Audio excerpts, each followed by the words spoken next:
Gather, my chosen, and heed the call to a saga of adventure, a song to end all. Forged from the cord, two worlds given birth, one made of awesome, the other no worth. Mutilated, abused, the cord was unstrung. When their meal was shaped, a gray waste begun.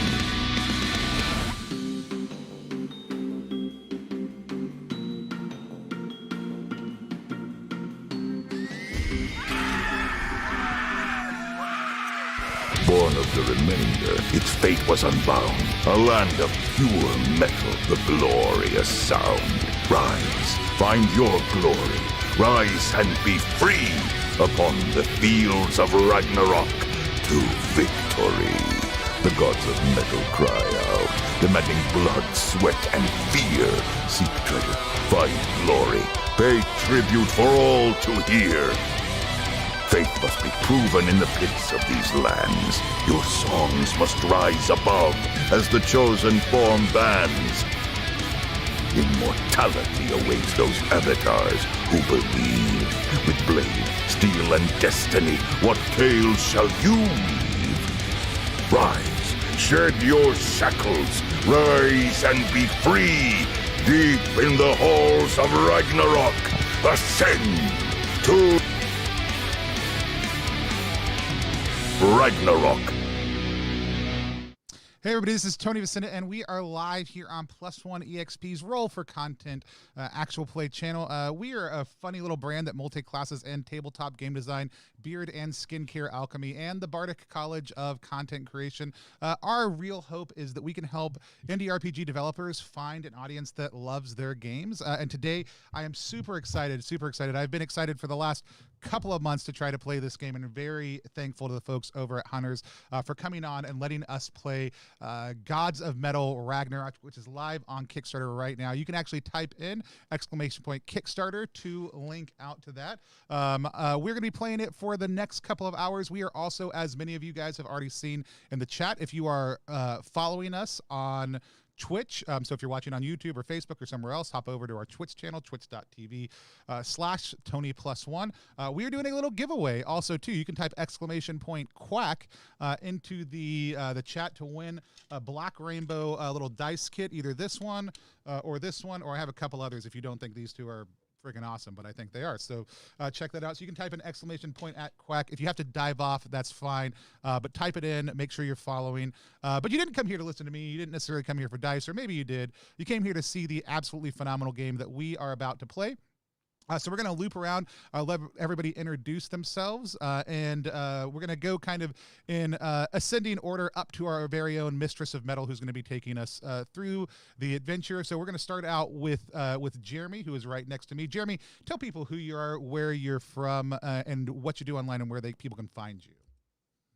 Hi everyone, I'm Jeremy Gage. I use he, him pronouns. I am the host of the Draw Your Dice podcast, where we talk with indie game designers about their philosophies and principles so that you can learn how to design your own games.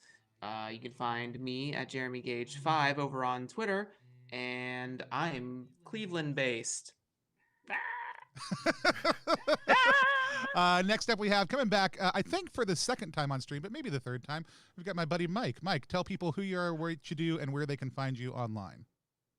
Yeah, this is my second time. I did the Santa Side Squad where I wore a different hat. My name's Mike Mercadal. I am a comedian and podcaster in New York City.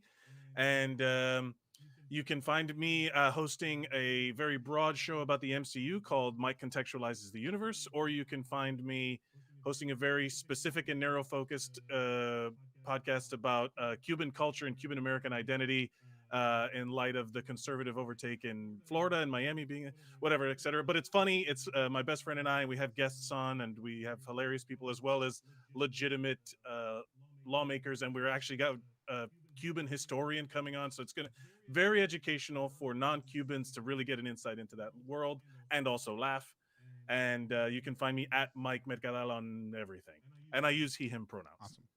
And make sure you unmute yourself, Jesse, but go ahead and tell people who you are, where you're from, and where they can find you on the internet. Well, yeah, I am Jesse Anderson. I am originally from Kentucky, but moving to Maryland very soon, which means Tony and I may be a little bit closer to each other.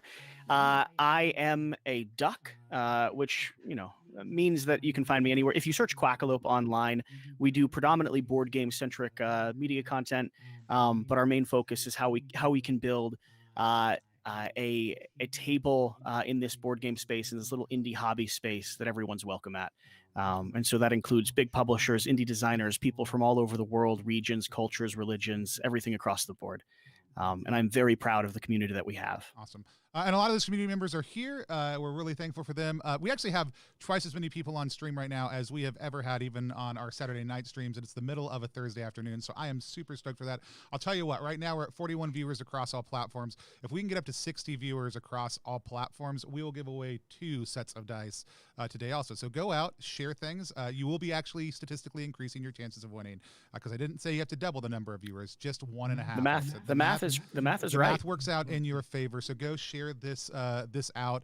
Tag us and then tag Hunters Entertainment. Speaking of Hunters Entertainment, we have the Mistress of Metal herself, Markeia. Tell people who you are, what you do, and where they can find you online, and tell us a little bit about this game we're about to play.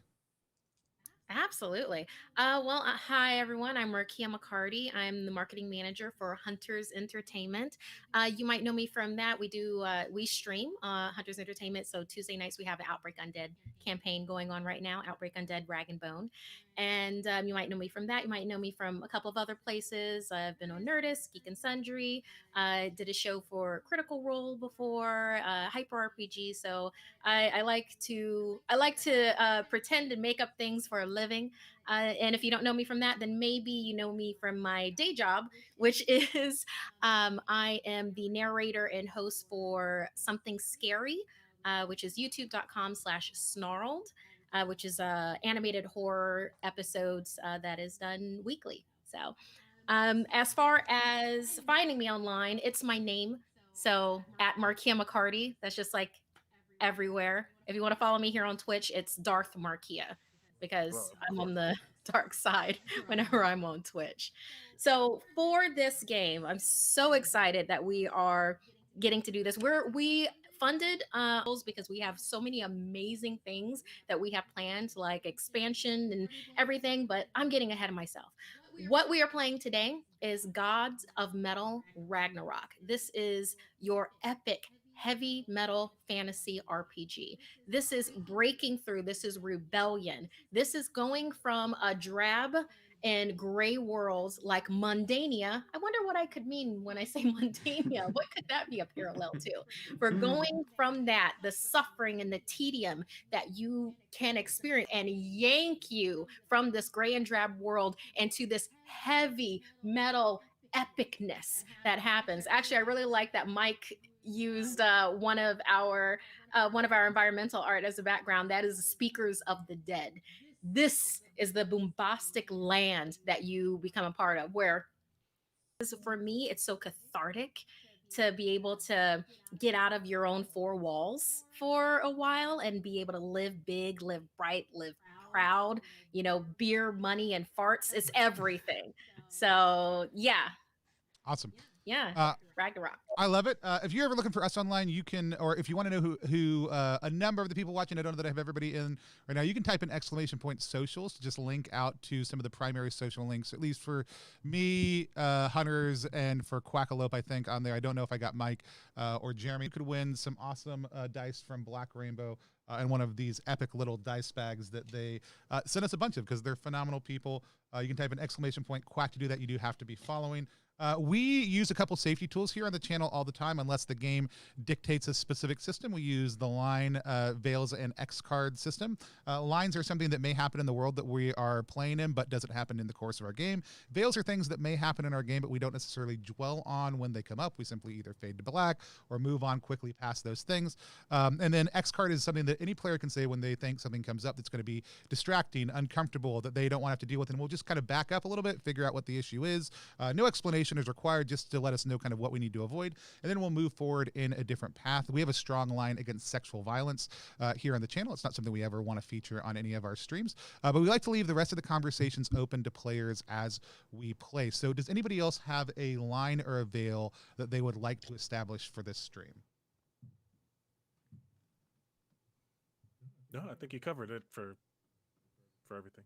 Cool. I have a line against discrimination of really anything, really. Cool. Awesome. So no transphobia, no homophobia, no racism. Solid. Perfect. Yep. Yeah, about the only heavy discrimination would be some people don't like dragons.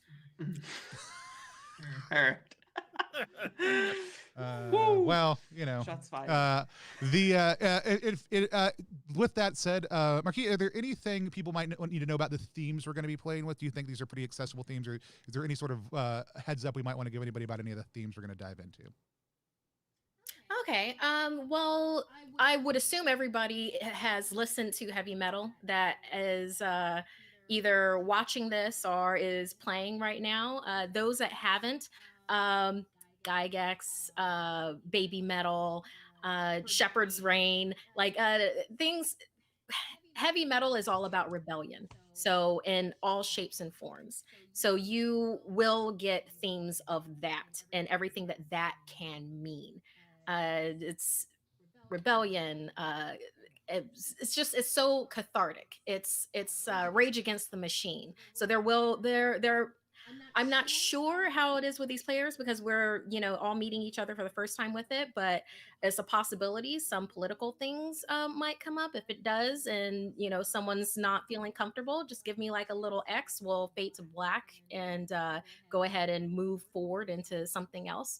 I want to make this as accessible as possible to as many people as possible, because this is literally about us just being able to live our best rock lives. Love it. And that's what we're going to do today. Love it.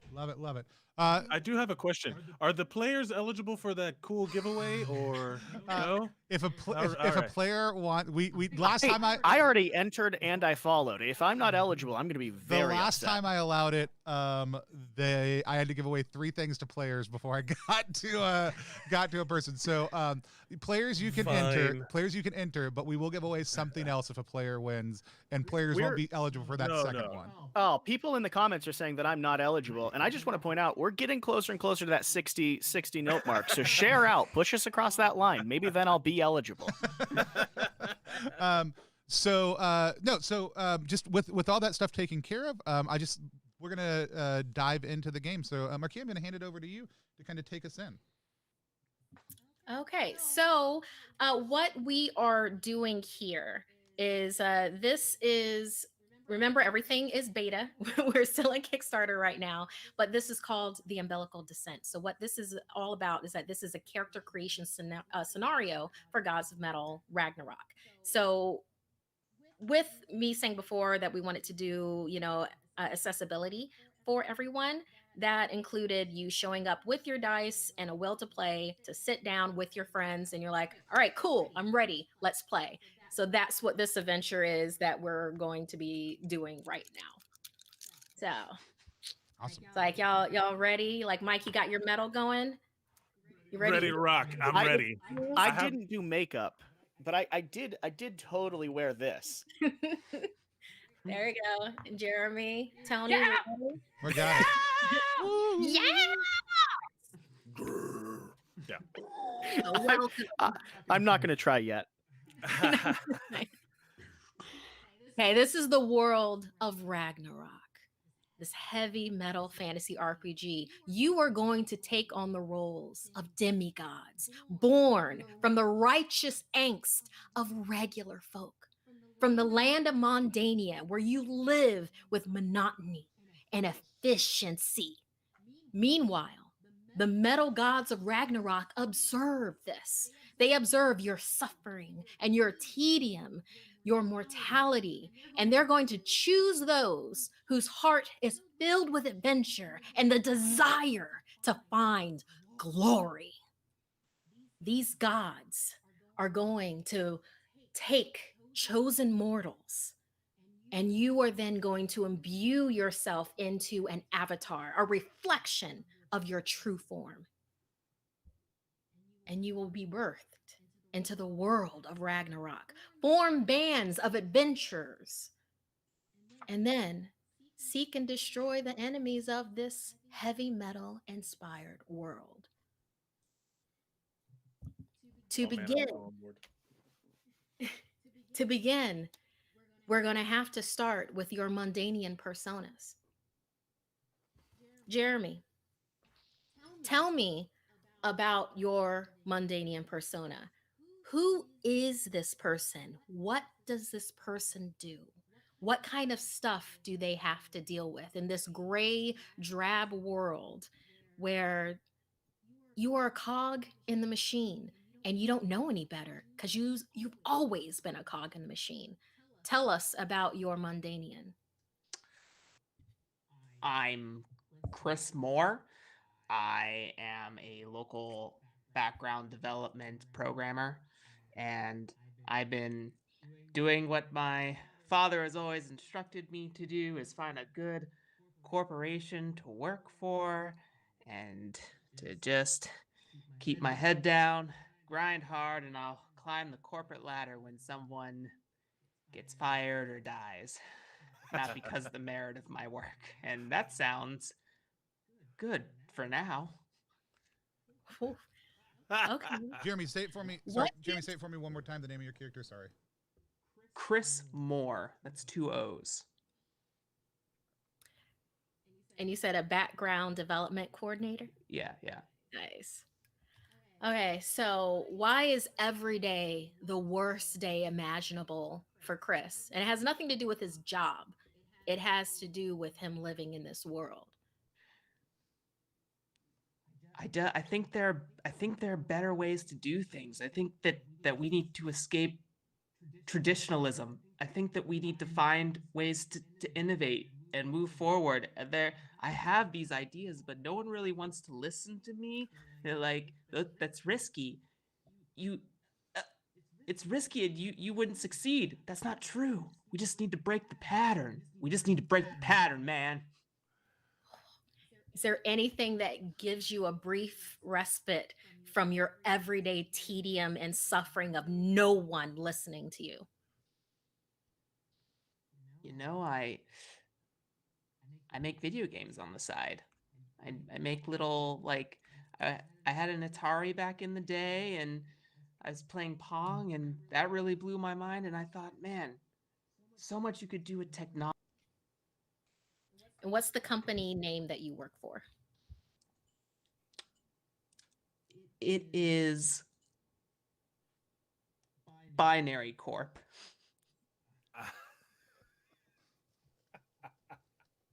Excellent. Tony, Yeah. it is time for you to tell us about your Mundanian.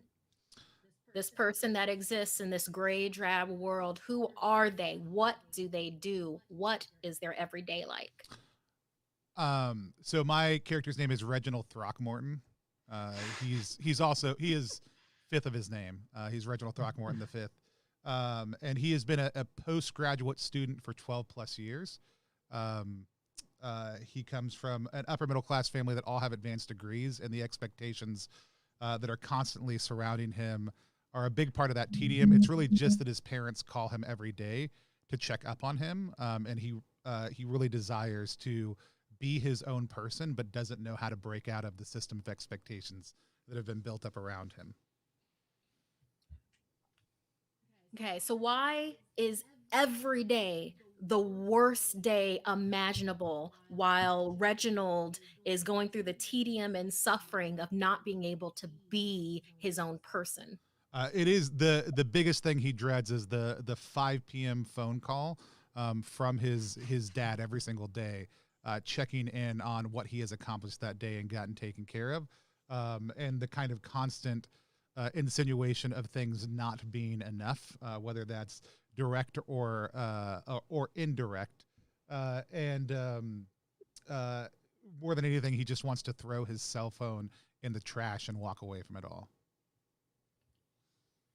What gives Reginald Throckmorton V a brief respite out of this tedium? He has been taking long walks at night lately, and has found himself just staring up at the sky and imagining what exists in the darkness of the night beyond kind of world. Like, he looks at the stars and it kind of awakens something inside of him that speaks deep to his heart, but he doesn't even have words for at this point in time. But it's the only thing that gives him any sort of solace. Oh, I love this miserable existence that y'all are crafting for us right now. For these Mundanians, I'm really loving this. Jesse, Yeah. tell us of your Mundanian. My name is Tim Swigard, but most people call me August. I work at a church, but I am the landscaper, the upkeeper, the bathroom cleaner, the trash collector, basically anything you need to be repaired around the church. And I take a lot of pride in what I do. I do it both because it's a job and because I care for the community and the people there.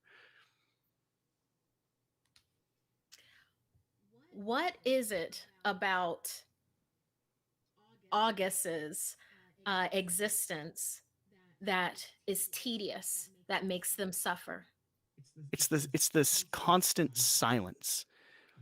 Most of the time, no one's there when I'm working. Most of the time, no one notices. I do what I do because I love and I want to care for people, but they trample and make a mess and leave things strewn all over the place. And then I come in behind them day after day and pick it up and clean it up and reset it into its proper place. And then it just, once again, gets torn apart.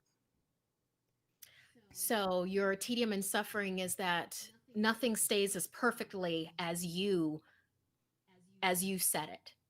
I think that'd be fair. The world is a mess, and you just want it to be cleaned up.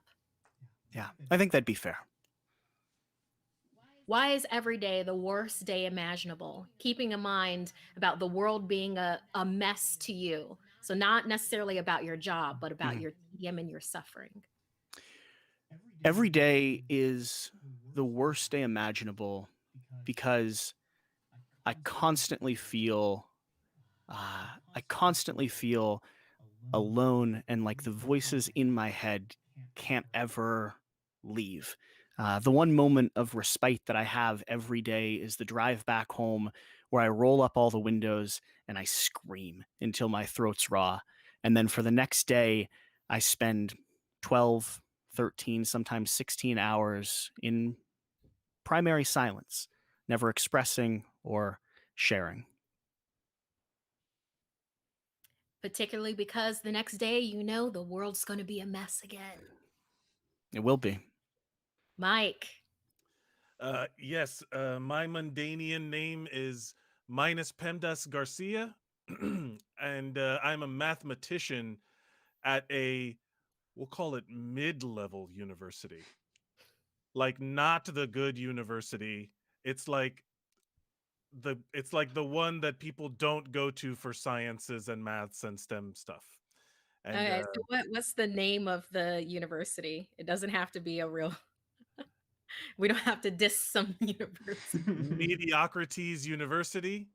There it is. Love it. Mediocrities. Yeah, he's a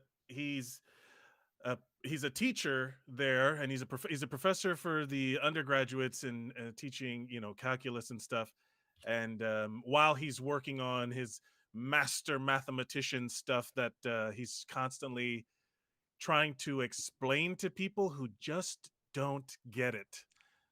It's like, you guys, you gotta think a little bit more, one step higher than what you're thinking now.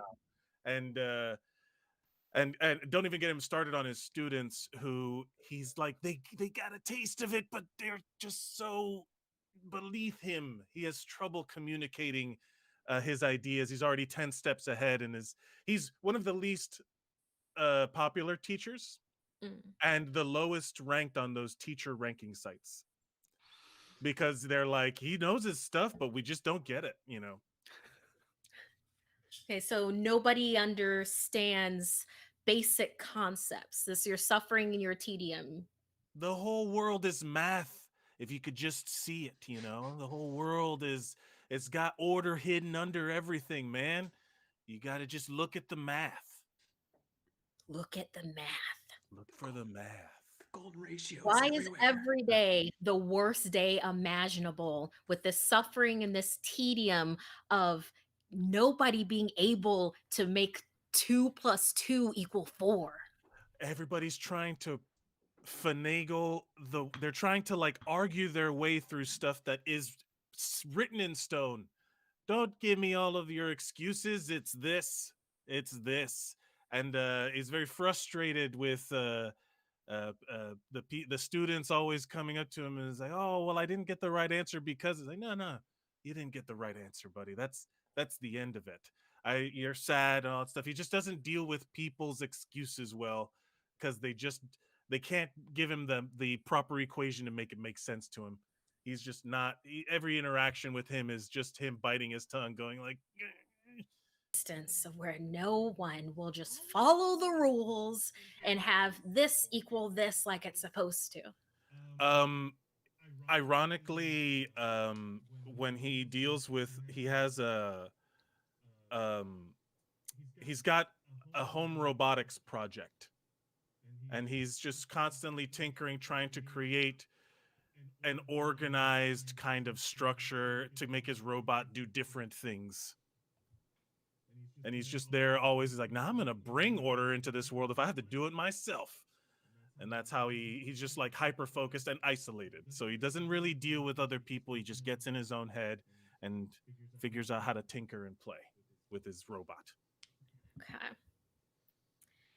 The chat Chris- all want to know how all of these characters are simultaneously everybody who's watching right now.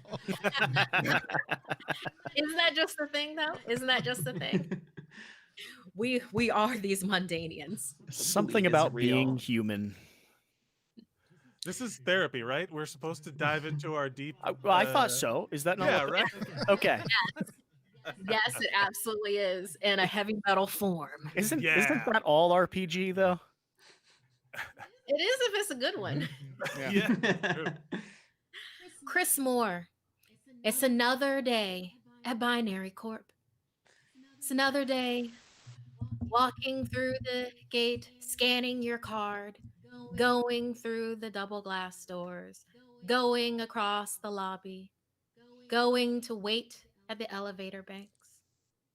Same waiting, same people. Go ahead and try to talk to someone. Hey, Jem. Nobody's listening. As they walk on by, Jen just walks on by. So does Arias. He just walks right by. No one's listening. No one's paying attention. The elevator doors have opened. You go to get in. Everybody fills it up. There's no room for you. You have to wait for the next one. More waiting. Oh, okay, here's this elevator. You get on this one. You're crunched in the back, in the corner. Everybody else is taking up way more space than they should. Each floor has been pushed. I'm gonna be late. As you finally make it to your floor, as you finally get out of the elevator, as you squeeze past, you look up right into the face of your boss. They're tapping their foot, looking at their watch, looking at you. What's the name of your boss? Oh, Jesus. David Acorn. Mr. Acorn, as he prefers to be called, is staring at you. Well, Chris, Looks like no one knows how to be on time. And by no one, I mean you. Oh, well, Mr. Acorn, I was See, actually in the the thing building. is, back in my day, we could at least make it to our jobs on time. Do you have anything to say about this, Chris? Well, I The was in the thing that building 30. I and particularly want. And as Mr. Acorn starts heading back towards your desk, he continues to pontificate, continues about saying about in his day. He brings up your dad. When I worked with your father, he knew how to be on time, day in and day out.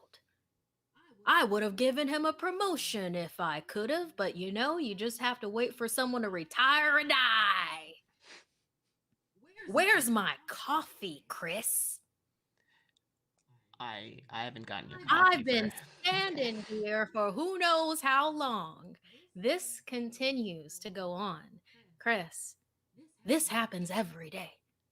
Every day this happens. It doesn't even matter if you're on time. Even when you're on time, even when you're early. Mr. Acorn every day does this. But today is different. Chris, tell me how today is different. Tell me how today the no one listens is not going to happen today. think I think I just kind of sit down in my chair and I swivel back to Mr. Acorn. Mr. Acorn, I'm late, so I have a lot of work to do. You could probably get your own coffee today. And at that, Mr. Acorn, his head like slowly turns towards you. I appear to have been hearing things. Did you just sass me, boy? Yeah, actually, I do a lot of work on the back end development stuff. I actually lead a team if you if you didn't remember. And I'm not my dad. I was here early. I was downstairs. You can go get your own cup of coffee. Thanks. Chris, as you're saying this, you don't even seem to realize it, but your voice gets louder and louder. You start shouting this. You are now standing in your chair, shouting down at Mr. Acorn. Your voice is resonating through the entire office. People are turning and they're listening. People are listening. This never happens. You feel supercharged within your body. You feel like you want to do something epic right now. What is Chris Moore going to do to get the attention of the gods of metal? Mr. Acorn, you have very terrible ideas about how to lead this company into the future. There is a whole team working with me that has great innovations, and I am tired of being your patsy for coffee. I didn't go to a 4-year college and then a 2-year graduate college for programming just so I could sit here and be yelled at by you. So you can go shove it where the sun don't shine. What did I just say? This resonating tone starts pouring out of your chest, Chris. It's like you're speaking with someone else's voice as the glass around in the office even begins to reverberate and it begins to crack and splinter as you assert yourself. And on the final note, and you realize now that you're shout singing. And on the final note, the glass in this entire office floor breaks out.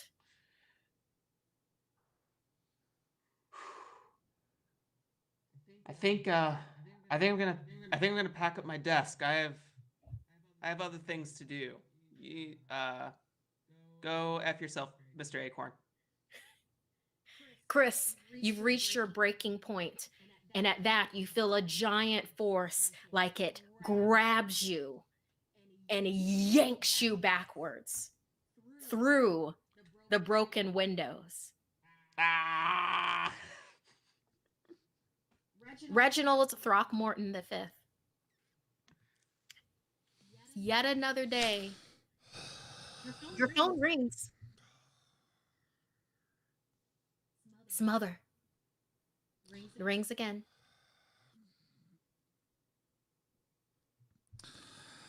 Hello? Is there some reason why this phone rang 4 times before you answered? Uh, Reggie? No, doctor. It's there's not. You know, I prefer for you to call me Dr. Throckmorton, so I would really appreciate it if you would remember that. You did go to school, right? I did pay for school. You did, Dr. Throckmorton. I just feel like sometimes it gets confusing between whether I'm talking to you or Dad. And I didn't know if you were on speakerphone, and so.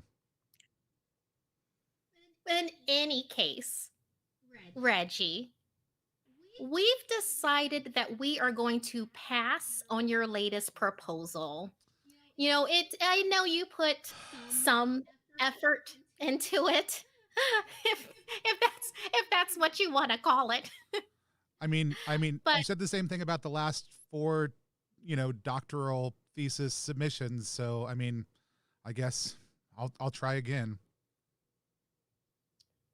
yes, you're very good at trying. So, in any case, we're going with someone who's actually good at doing. So, I'll call you in half an hour. Oh, swell. You're speaking to, she's already hung up. You're sitting in your office that you had to decorate yourself out of your own pocket because your parents decided that even though you are a postgraduate student, that you are trying hard, that it just wasn't worth the budget. I kind of like pick up my keyboard and then like put it down and kind of just start fiddling with stuff on the desk. And I look at that phone and just kind of think about whether or not it's like what I'm going to do to kill the next 30 minutes before, that next phone call. Your phone rings. It's Papa.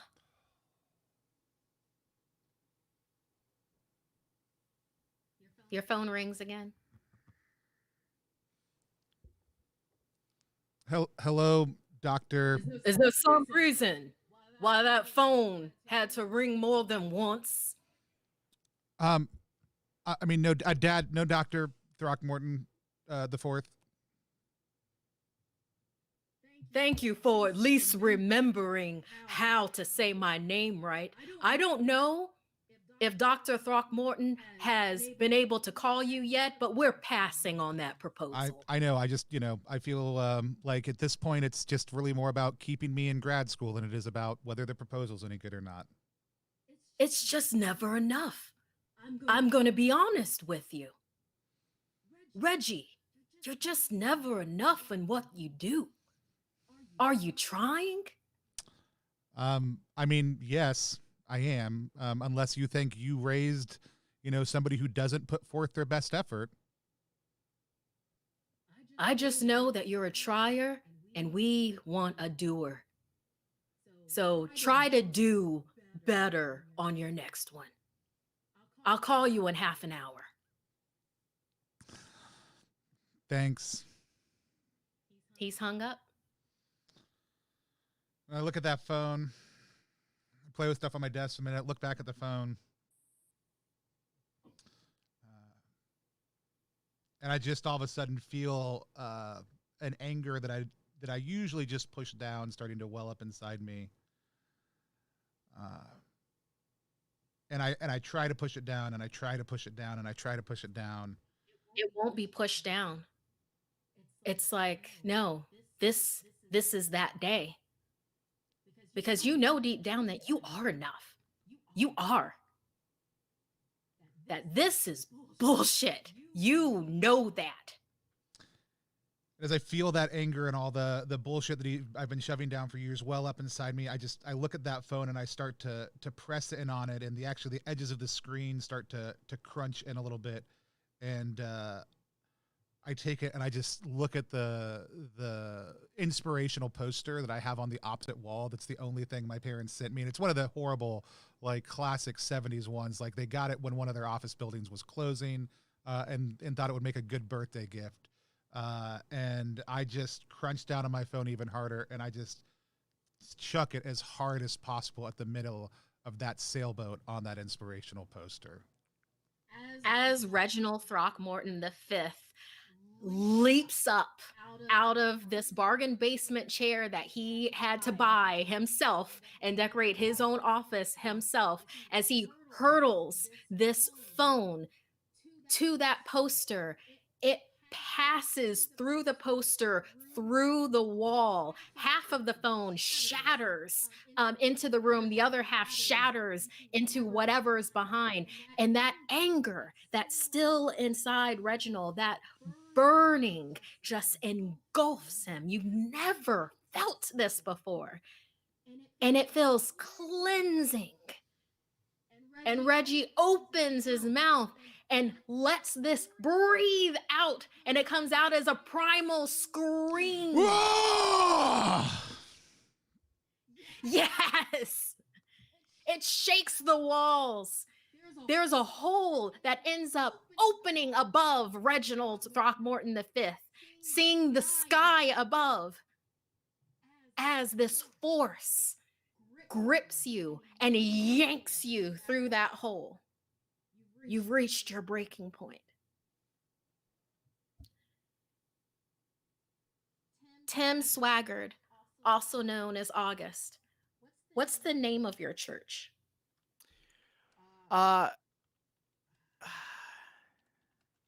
Whitechapel on the Hill. It's another day at Whitechapel on the Hill. You love your job.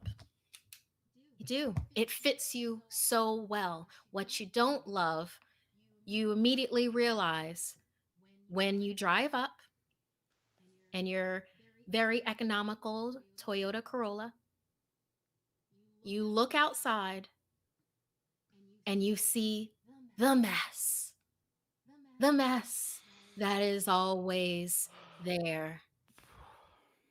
You can tell just by looking that people have been running across the grass. The grass is all array. I put up those signs. Just as you're looking right now, you can tell that the trash can that should be empty is about half full. Yeah, it is. You adjust your collar and you brush off your khakis. You go ahead and you get out of your Toyota and you breathe, because you know that this is just the tip of the iceberg. It's like no one can just do what you do, which is not make a mess. Go ahead and describe the mess that's going on and what August is going to be doing. So I take that deep breath in and I hold it there as I walk towards the grass. And while I'm talking here, on the stream, nothing is actually coming out of my mouth other than a small little thin stream of air that's just expressing as slowly as it can. I reposition the trash can a little bit, shove down the garbage a touch, take the piles that had spilled over the edge when someone didn't tie a bag and kind of threw it haphazardly, carefully place those in, noticing a little bit There's of a goop. hole in the bottom of the bag, so more trash has just like fallen out as And you were trying to clean up. And yesterday was yogurt day. Where? I walk back towards the grass, leaving that trash can there for the moment. I It had falls placed over as you walk away. I'd placed signs reminding people to not get onto the yard, and I have to cross the sidewalk in order to get to the hose so that I can clean up the yogurt, and then finally pick up the trash can. And the signs that I had that had been placed every 10 feet specifically, so that people would be able to see them as they walk towards the church doors. A few of them are tipped over. And so I very carefully start picking those up and replacing them, making sure my foot, I know, is exactly, one stride is exactly a foot and a little bit more. And so I carefully stride from one step to the next, trying to make sure that they're placed exactly 10 feet apart like normal, just so people will pay a little bit of attention to them. As you're doing this, you realize that you're not alone. And you look over behind you, back where the other trash cans are, and you see Sky. It's one of the children that goes to Sunday school and then after school and sometimes before school for Whitechapel on the Hill. And as you're staring at Sky, Sky is staring at you. They have a very large sticky lollipop that they're just licking as they look at you. And as they stare at you in your eyes, you see Sky reach out and push over the trash can and lick their lollipop. I hope you're Hey, having a nice day, Sky. I'm having a great day, Mr. August. It's a good lollipop. Would you mind helping me? Would you mind helping me pick up the trash there? We want to make sure that it's clean for when your parents and everyone else come. I can help pick up the trash. Thank you, Yeah. Sky. And at that, Sky starts kicking the trash, like kicking it, like into a pile, maybe, or just kicking it. And as it scatters across the lawn, Sky looks up at you again, licks their lollipop, kicks over a half full thing of yogurt. You like cleaning up trash, so I make sure you have something to clean. It needs to be done, Sky. I don't I'd have less to clean up. It needs to be done, Sky. Clean it up then. Clean it up, Mr. August. I'm gonna watch you clean up the mess. Licks his lollipop. Licks their lollipop. I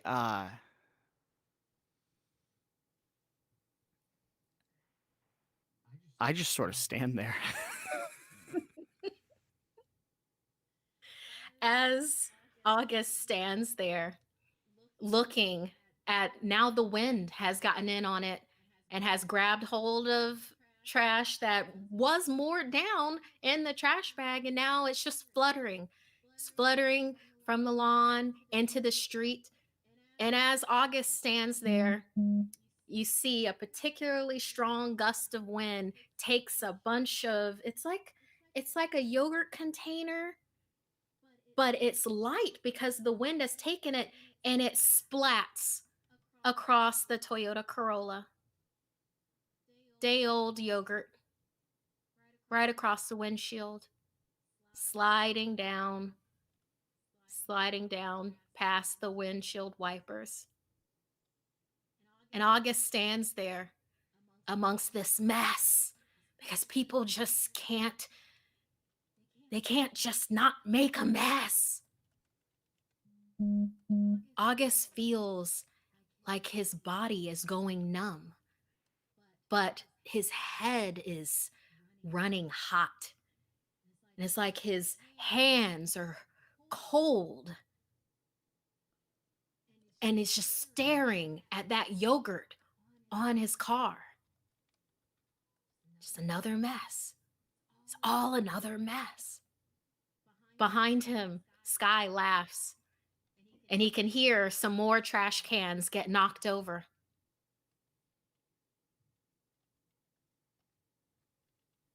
Today's that day. Today's that day, August. How does August express his rebellion right now?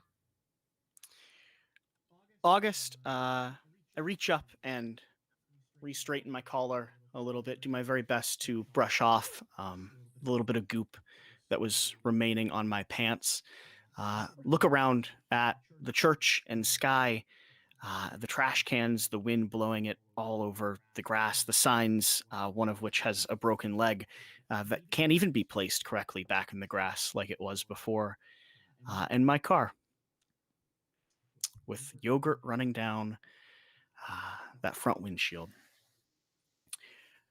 And I take a deep breath in,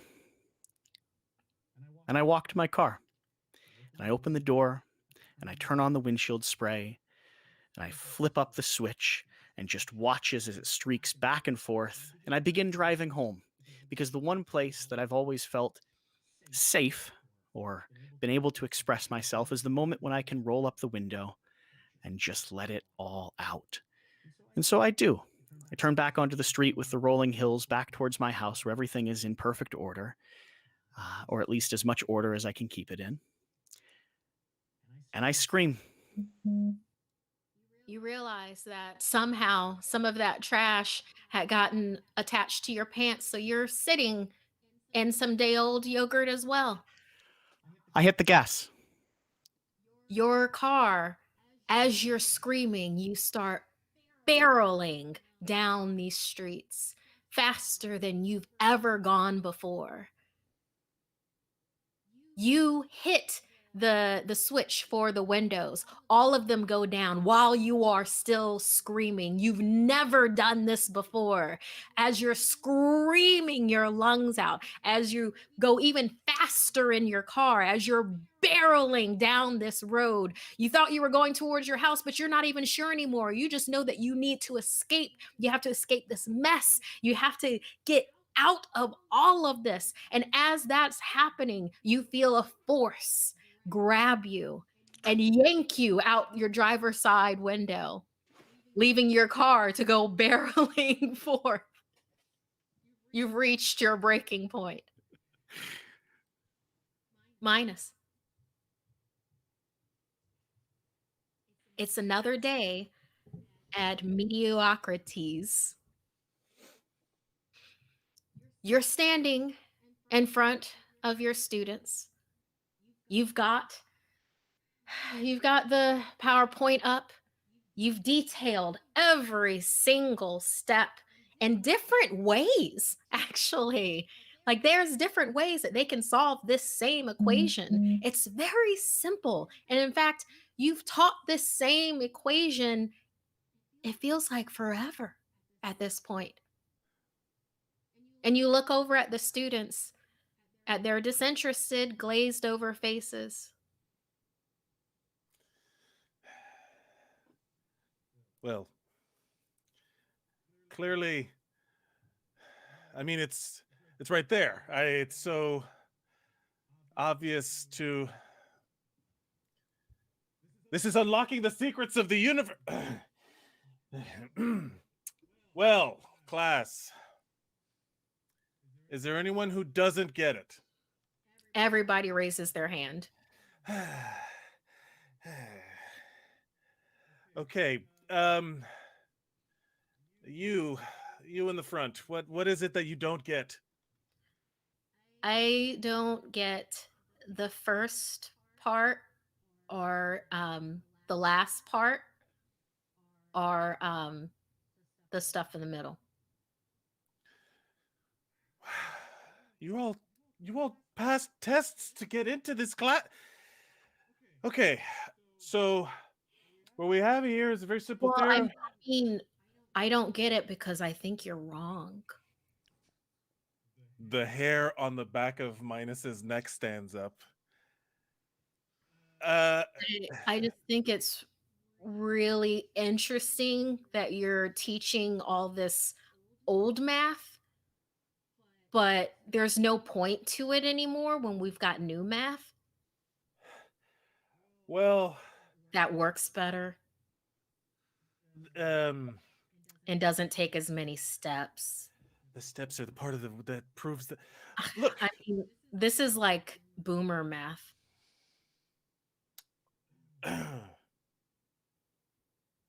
now, is that how everybody feels? Did nobody learn just classic the math that the steps work out the way they're supposed to because you use the math to solve the math?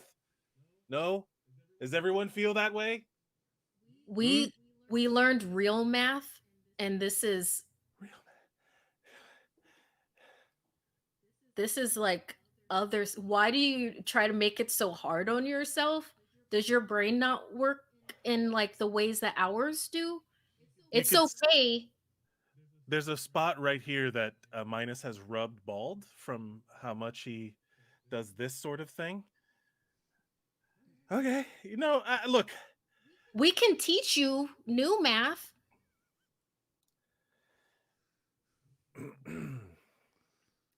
there's a look of kind of resigned, like something snaps, and there's a moment of like hesitation. Yeah, yeah, that's right.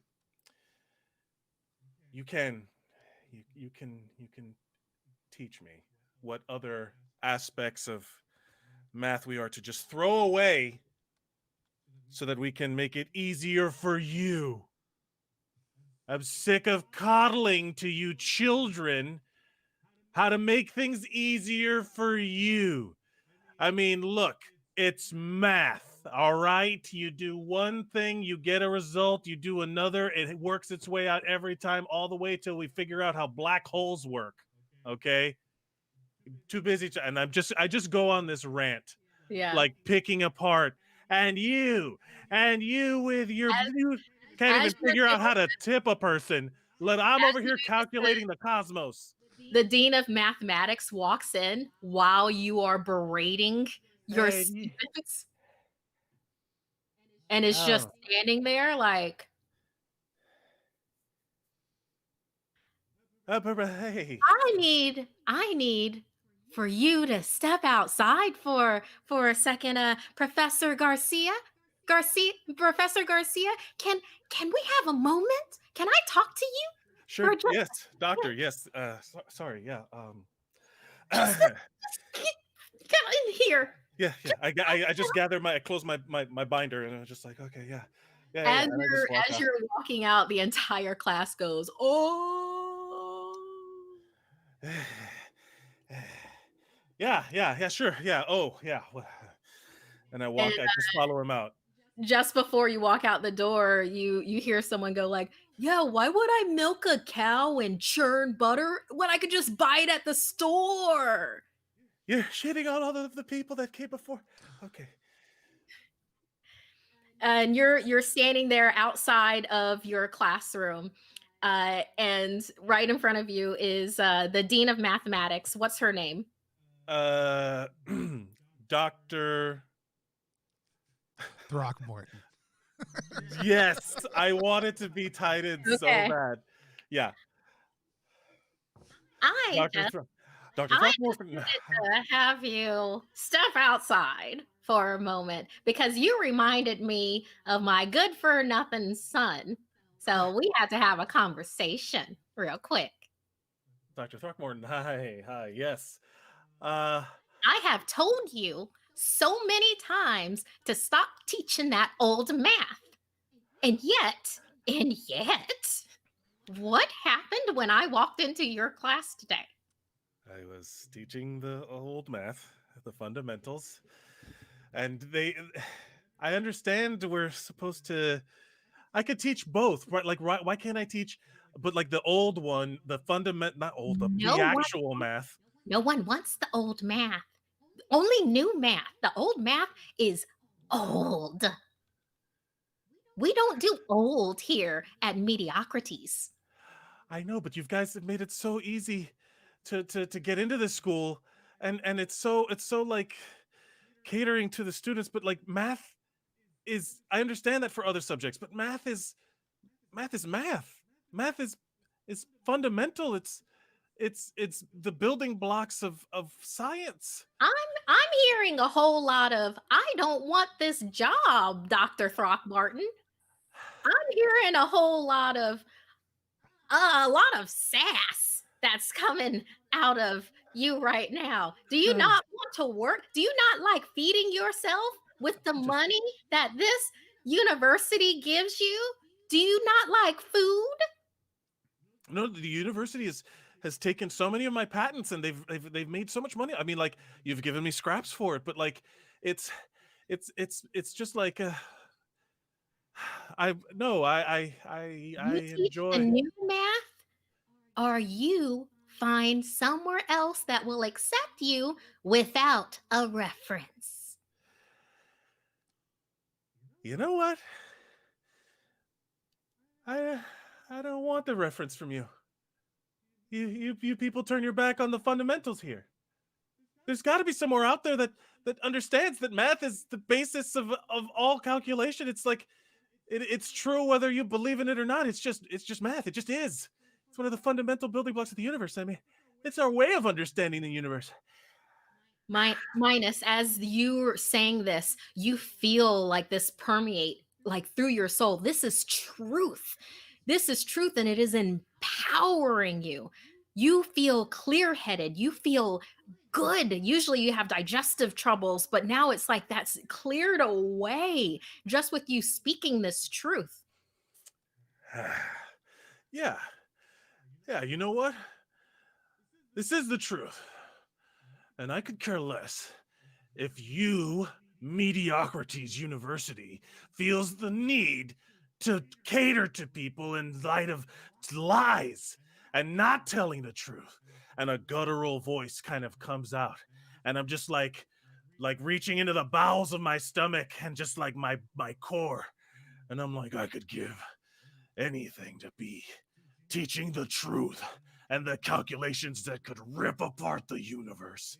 If only you could speak to me in a way that it determines respect for the earth itself and the forces of nature. You feel like the forces of nature have now imbued. It's like lightning has traveled through your body. It's like raising the hair on your skin, and you feel like the hair on your head start lifting up. In fact, your entire body starts lifting. It's like you're floating as you keep on going on this rant about truth and the building blocks of math. And as you're doing that, you feel this force wrap around you and yank you up into the sky. Minus has reached his breaking point. All of you, as you have this tingling sensation, this your blood is running hot. You have all this anger and frustration that's seeping into your core. It's like the tingling, you feel like it manifests into this sound of a like a wheedling guitar. Your breathing increases, your eyes start to narrow, and suddenly a huge explosion erupts around. All of you find yourselves in this void where these blue flames are all around. In front of you is a giant, glistening metal angel with a featureless, angular face, outstretched chrome wings, bearing down at you from the void that they have just come from. The angel looks at each of you, taking its wings, scoops all of you up into its arms, cradling you close. You feel the cold metal burning against your skin. And an instant later, they shoot into the sky, breaking all the laws of velocity within this void.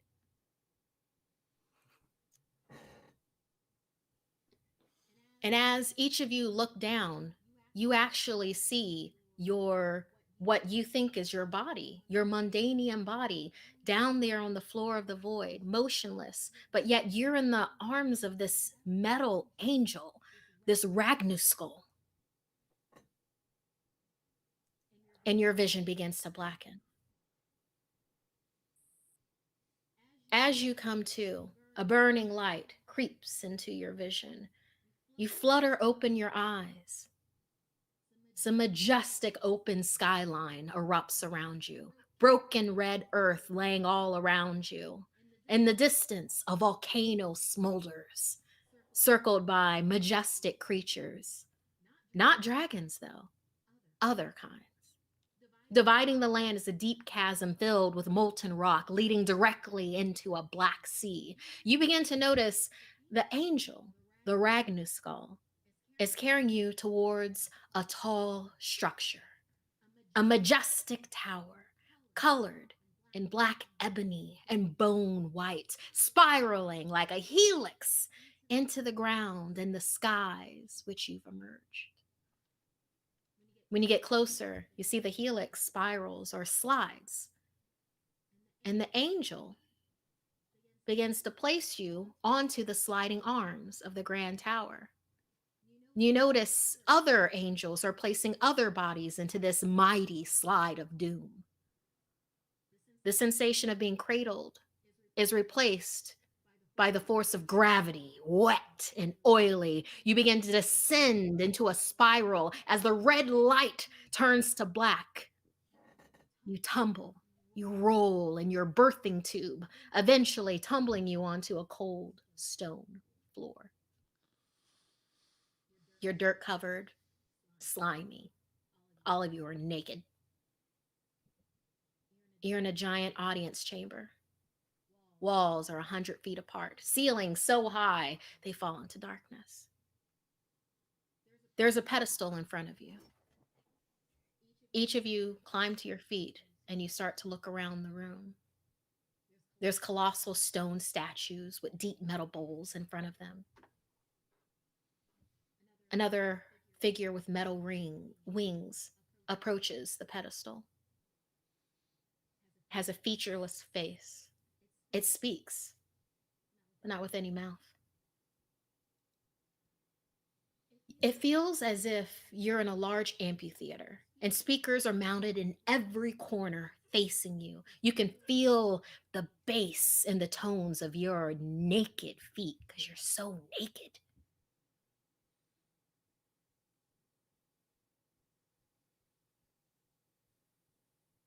You hear this booming voice.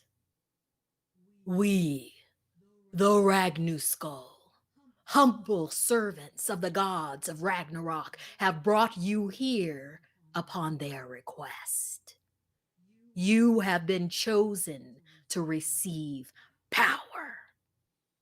Declare what you will use this power for, and we will judge it worthy or not.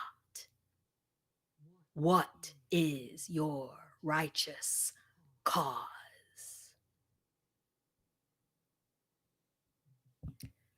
Something to think of with a righteous cause is that this is something that ties your mundanian persona with your avatar in Ragnarok.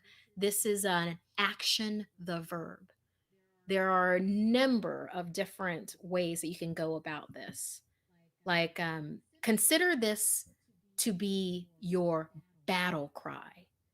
Like, it has to be righteous.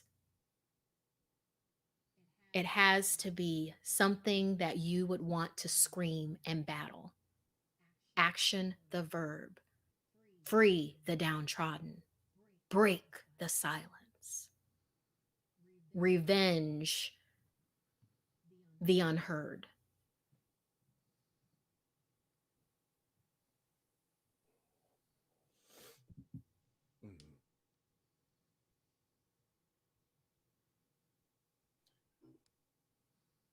And this is related to our mundanian selves. The righteous cause is something that your mundanian self believes and your avatar believes. It's usually attached to your tedium and suffering. Let's do an example. While all of you are thinking of this, of what the Ragnarok skull has said, you see off to the side two other members. You've never seen them before. We'll call them Scott and Sarah. Scott is looking at Sarah, at the Ragnu skull, tries to speak, but can't quite seem to find his voice. And eventually, Sarah speaks. And when she's trying to get something out, Scott interrupts her and goes, I was in my bedroom, just listening to music. And then you appeared out of thin air. And Sarah looks over and goes, yeah, I was ripping on my guitar and I was browsing the internet. I was getting some new music. And the Ragnu skull says, those who bring the chosen to bear witness to this land must save it from all that is mundane. You are in the Umbilical Descent, the birthplace of all avatars. State your righteous cause so that you may be judged. And Scott's like, I don't, what or what are you talking about? What is a righteous cause? Scott's like starting to get heated. The Ragnu skull continues. How do you wish to bring to bear your suffering and tedium? You will bring glory to this world. How? Will you protect the innocent? Persecute the wicked? Witness the unseen? If given power, how will you use it? And then you see Scott and Sarah as both of them sit and think. Scott's looking around the room.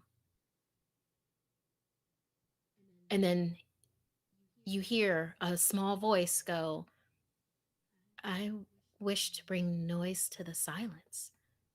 And Scott's like, wait, who said that? And looks over at Sarah. Sarah snaps her head up and she begins to speak, like slowly at first, but getting louder and louder until she's screaming directly at the metal featurelessness face of the Ragnu skull. I have been quiet for my whole life.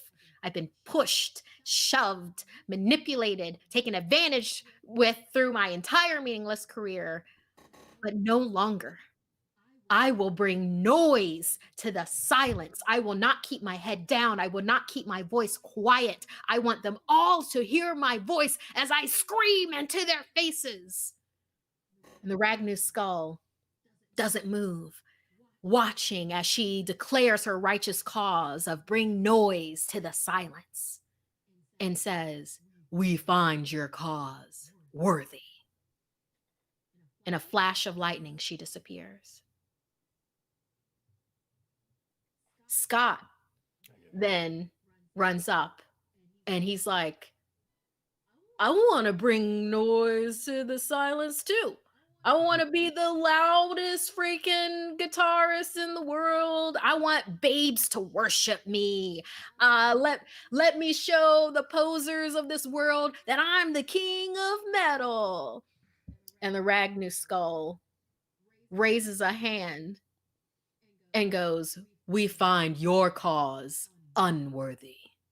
And a flash of light, just like before, but instead of disappearing, the flaming skeleton of Scott burns as he screams in agony, melting like a flash paper.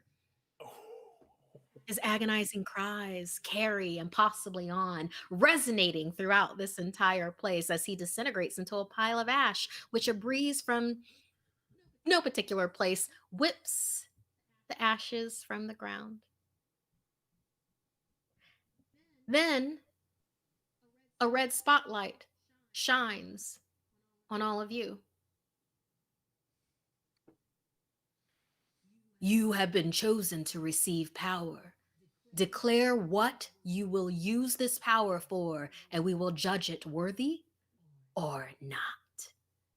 What is your righteous cause? I start. Well, I do know that we were hoping to take a break, and I think that this That's great. would be That's the great. best Perfect timing. I was. If you didn't do it right, then I was going to suggest it right after we finish this part. So that's perfect timing. Yeah. So we are going to take. It is 11:35. We're going to come back in 5 minutes. We're going to go ahead and round it up once. We're going to come back. And that's on the West Coast. So wherever you are, it's 35 minutes after the hour, approximately. We're going to come back in right about 5 minutes. That'll give us a chance to kind of look at a couple things, talk about things behind the scenes if we need to, get up, stretch a little bit. You can get up and stretch a little bit. Be active. Enjoy yourself. Don't just sit there the entire day. But we will be right back in about 5 minutes to play some more Gods of Metal Ragnarok. By the way, if you just joined us and you're on Twitch, don't forget we're doing that giveaway. Type !Quack in to win some of these awesome black rainbow dice and dice bag. You do have to be subscribed or following, just the channel. So hit follow and then type in !Quack. We're going to be back in 5 minutes to play some more.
All right, and we are back live here on Plus One EXP's Roll for Content channel. You can find everything we do at Plus One EXP on social media. We are playing Gods of Metal Ragnarok by Hunters Entertainment right now.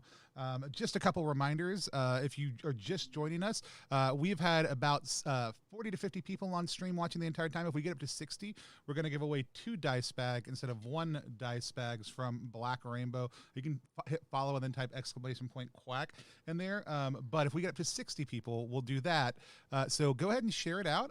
We have people we know who'll be able to join us in and out. You can hit that entry and walk away if you're not looking at the screen. If the stream ends because you got busy on a call, you can still win. You don't have to stay on the entire time, but we hope you'll stay with us because so far this game has been absolutely amazing as we kind of go through this character creation journey and process.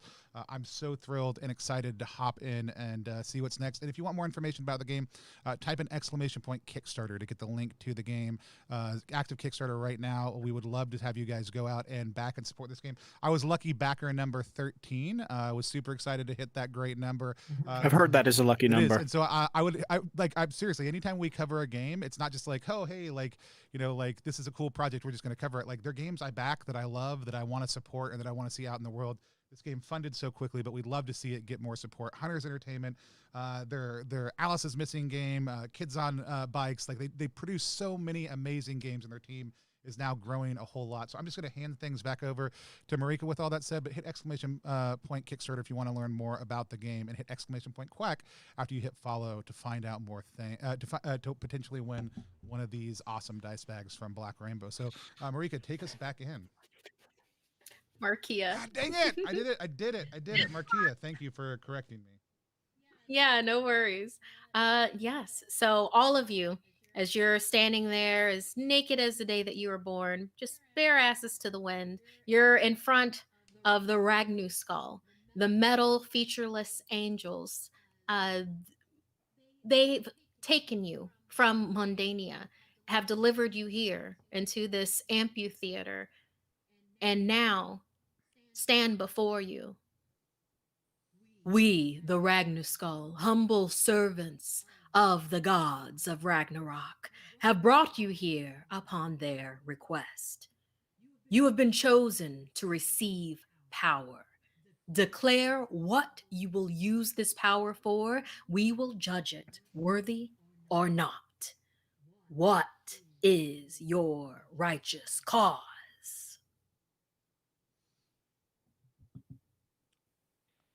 And then he hit unmute. My voice comes to me after I stand, and I was like, I seek to open the minds.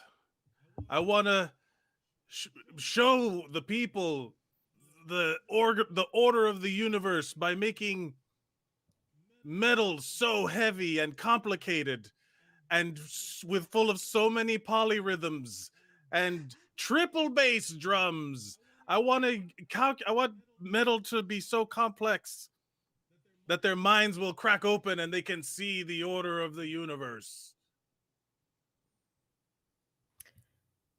Are you saying that you want to disrupt the status quo? Yes. I want to break away from what is mundane, what is expected, and what is tolerated to show the people what can truly be possible with complexities and mathematics.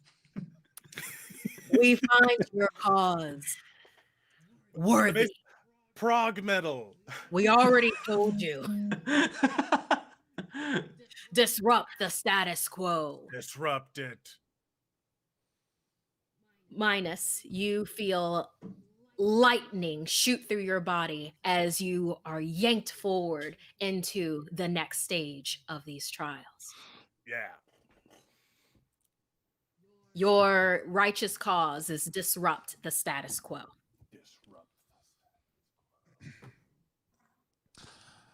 Step forward and kind of look around and say, I want to unleash the stars. I want to see a million bright lights descending on the earth, and I want to see any sense of expectation or what is known completely demolished and broken apart.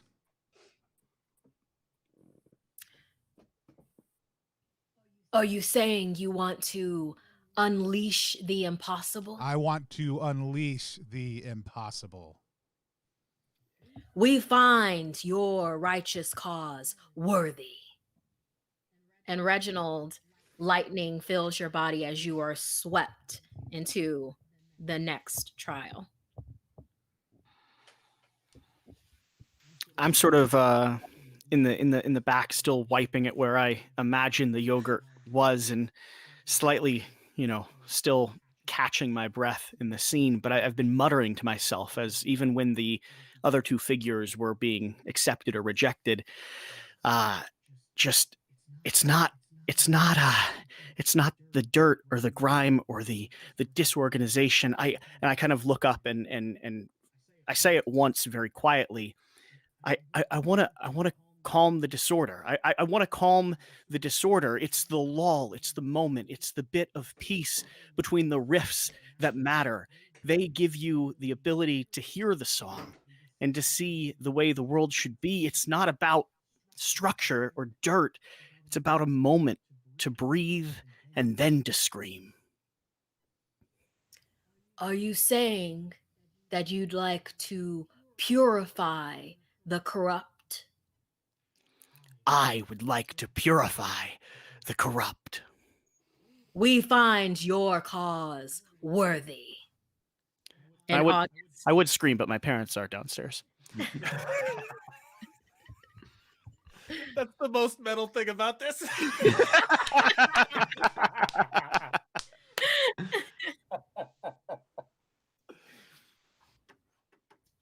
The Ragnu skull stands there. Time may be infinite, but my patience is not. And looks at you, Chris. Looking around, seeing that one guy was set on fire, brittled and turned to ash, and 4 others struck by lightning. And did I make okay. I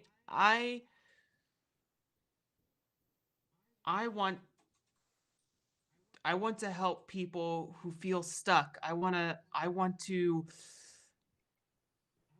shatter the cycle. I want to destroy traditionalism. I want there to be change in the world. I want there to be voices that are heard. I want to howl for those people, and I want to lead a bunch of howling monkey changing creatures into the faces of all the blue suits and white collars that exist out there. Are you saying you want to shatter the silence? I want to shatter it all. I want to shatter the silence. Let's rip. Yeah. We find your cause worthy. Lightning fills your body as you are carried into the next level of the trials. All of you. Keeping in mind your righteous cause that builds self-confidence. Like this connects you to your Mundanian persona with your avatar. And y'all have chosen some very, very awesome ones. So next we're going to pick your tonal affinity. It's like, this is what you believe your metal lifestyle will likely lean towards. This is races in some other games, but we don't do genetics, appearance, and everything like that. You can look however you want. You don't have to be humanoid. For instance, you can be an octopus creature, or you can be a How did you know? person made out of lightning. So so this tone will determine who your metal god is. In the blink of an eye, each of you find yourself in a long rectangular room, funeral pyre sized. Braziers are filling the entire room with orange light. The voice of the Ragnu skull continues to penetrate through your mind. The gods have judged your causes and find them worthy. We shall shape your forms like soft bleeding earthworms and turn you into champions. Take your suffering and offer it to the master you wish to serve. Each of you look down and you have this magical flame of energy that has appeared in your hand. You can pass your hand through it and you can tell that this is not for you, though. This is you giving your suffering to who your God will be. Hmm. Interesting.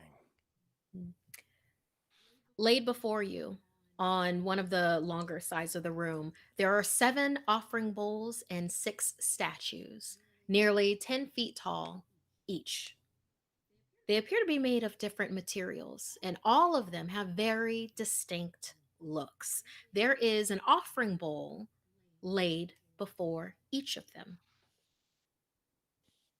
One seems to be made of a naked man made of metal and fire, with chrome balls and hands and a flaming mustache.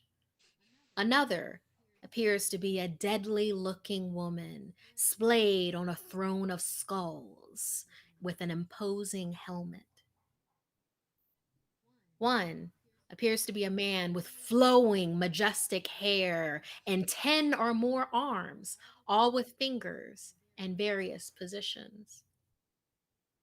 One is a little difficult to tell, but stands firmly. Black, straight hair, focused stare, spikes adorning their shoulders and around their neck, a belt featuring long animal horns. One is a figure cloaked entirely in shadow, its face hidden, and burning planets emerge from out of its cloak. One is a long haired, puffy lipped individual with gloss and animal print. A nearly formless cat wraps around them as they playfully pose for the room. And one is simply a plaque in front of an empty space. No statue stands before it.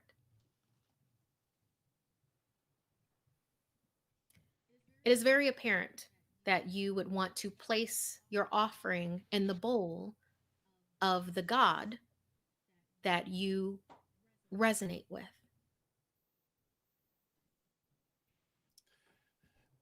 This is a tough decision. I have some recommendations. Actually, You, I actually think I'll walk forward and I'll approach the cloaked figure with the planets spilling out of it. As you walk closer to this cloaked figure with the planet spilling out of it, it's as if knowledge is being given to you to know more about this particular god. You know that this is Asnu Baba, the god of time, madness, chaos. You claim to know things, but the only truth is endlessness. My life means nothing, and neither does yours. The world is doomed. That much is for certain. He's the Lord of the Apocalypse, the great cataclysm, the overlord of obliteration. That and all of its incarnations have no meaning because all paths lead to one result. All paths lead to Asnu Baba. A follower of Asnu Baba is unafraid of beginnings or endings. They know right and wrong, but they're just curious to find out. Heroes of Asnu Baba would often use the knowledge of chaos and that all things end to color their adventures into Ragnarok. Maybe spreading a prophecy of doom, maybe not. It's chaos.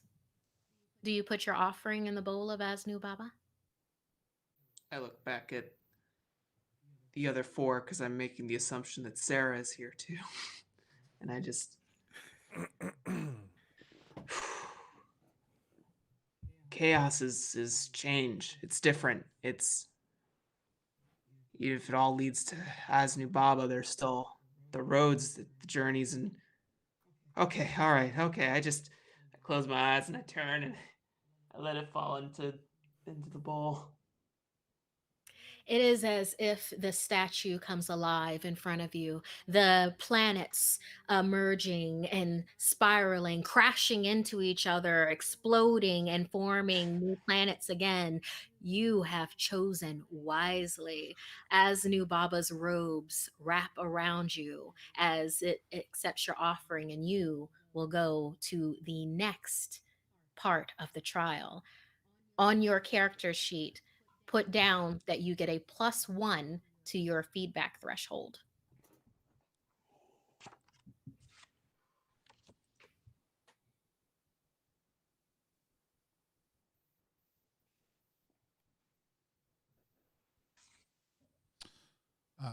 Also, largely for people, because we love people being able to learn the game. I would love to hear recommendations.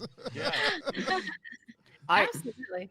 I do know what one I want to approach. So should I approach something before you do recommendations, or? Sure. Go ahead and approach, and I'll do the explanation for the god, and that also help with everybody else. Yeah, I'm gonna still wiping at that spot. Just very, very quietly, trying not to draw attention from anyone else. Approach the stand that only has a plaque. I want to see what's on it.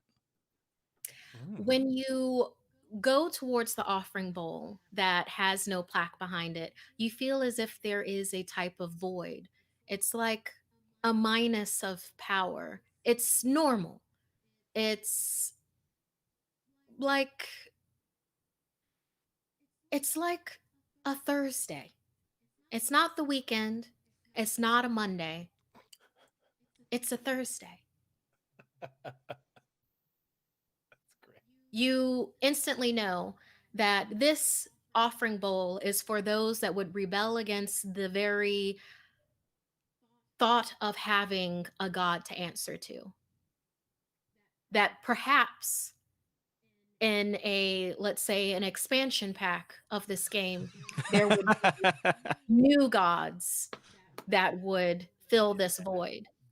But at this particular time, and you see Sarah like standing next to you because she was considering it too. She then looks away and goes towards the god statues. So this is separated. This is interesting. This is if players are not feeling any of the gods and are just like they want to rebel. Like, I'm not doing no god. It just piqued my interest. Exactly. No, I get it. Cool. It's like whenever you get with one of these gods, then you will get an addition to your thing in some way. But then there's a lot to be said for choosing a god, but there are mechanics that we are doing to have new gods and other things as campaigns. Like very cool. Very cool.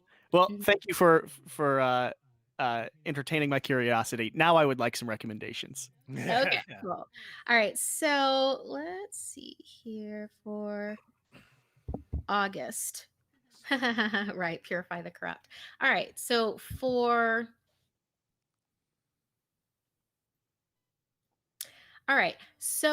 I think with August, I would recommend Diomidas. Diomidius. With Diomidius, he's the god of glory, fire, and balance. So the bringer of the void, the all voice. You know, Diomidius was the first avatar of Ragnarok. So he's legacy. From him, the laws of metal were formed. Natural leaders tend to gravitate towards Diomidius. They are explorers. They are fearlessly trek into the unknown to win the day. Energetic, dynamic, charismatic, charming. They'll do anything they can to preserve what is metal and protect those who may stray so they can know what true metal is. Cool. That sounds awesome. Okay. So August, when you yell out, purify the corrupt, you're immediately drawn to the god of balance. As you put your offering bowl, as you fill his offering bowl with your suffering and your tedium. You are swept up by the statue. Diomidius is your god. Do on your character sheet, put a +1 ability. So you are going to get one additional ability that you can use. What was when you were describing them? Which one was he? Ah, Diomidius is. Sorry, I have so many tabs open here. I forget the ones that I just the fire described. guy, the fire metal guy. Fire metal, yeah. Cool. I should have that open anyway. So let's see other recommendations. Okay, so Reginald with Unleash the Impossible.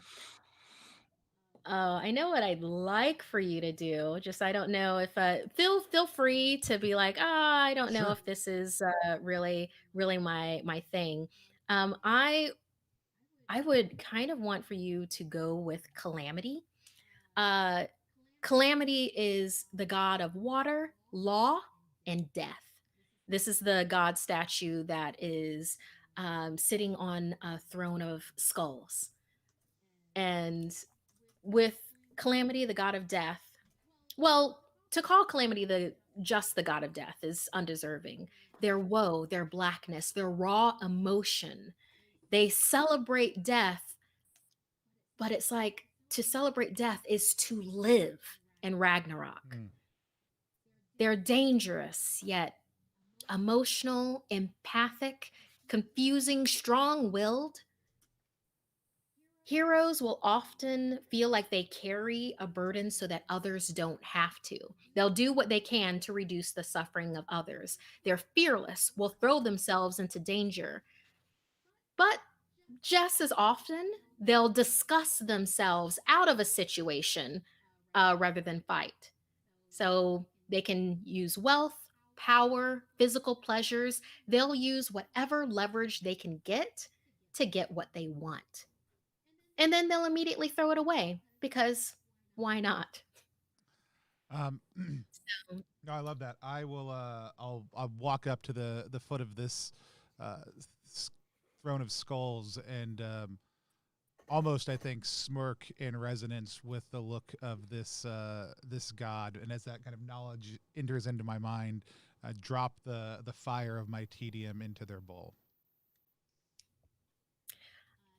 Calamity, the statue comes alive and collects you into her arms, and you are swept into the next part of the trial. So you are Calamity.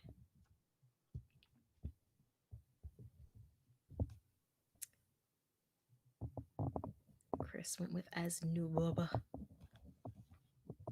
Who am I missing here?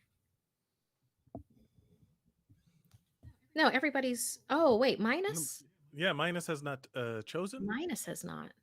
And Let's see. I have an idea, but I would love a suggestion to Okay. see, because I don't know if anything really is like perfect, but I kind of want to see if I can RP my way into one that fits. Just Okay. real quick before you go to minus, did I need to mark anything or am I set? Oh, put a +1 to defense for Calamity. Cool. Mhm. Okay, Minus. Hmm. You're standing there next to Sarah. Sarah hasn't chosen just yet. She's looking at the statue that is the man standing there adorned in animal regalia, standing there straight and proud with spikes all over his shoulders. She's looking at that, and you hear her start growling, kind of like an animal, like her. Hmm.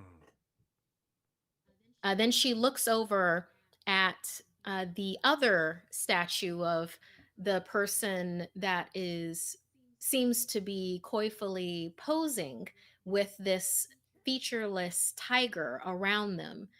And as Sarah looks at them, you see her back straighten and a smile flash upon her face and then it's just like her entire aura changes to where it's like bombastic and charismatic.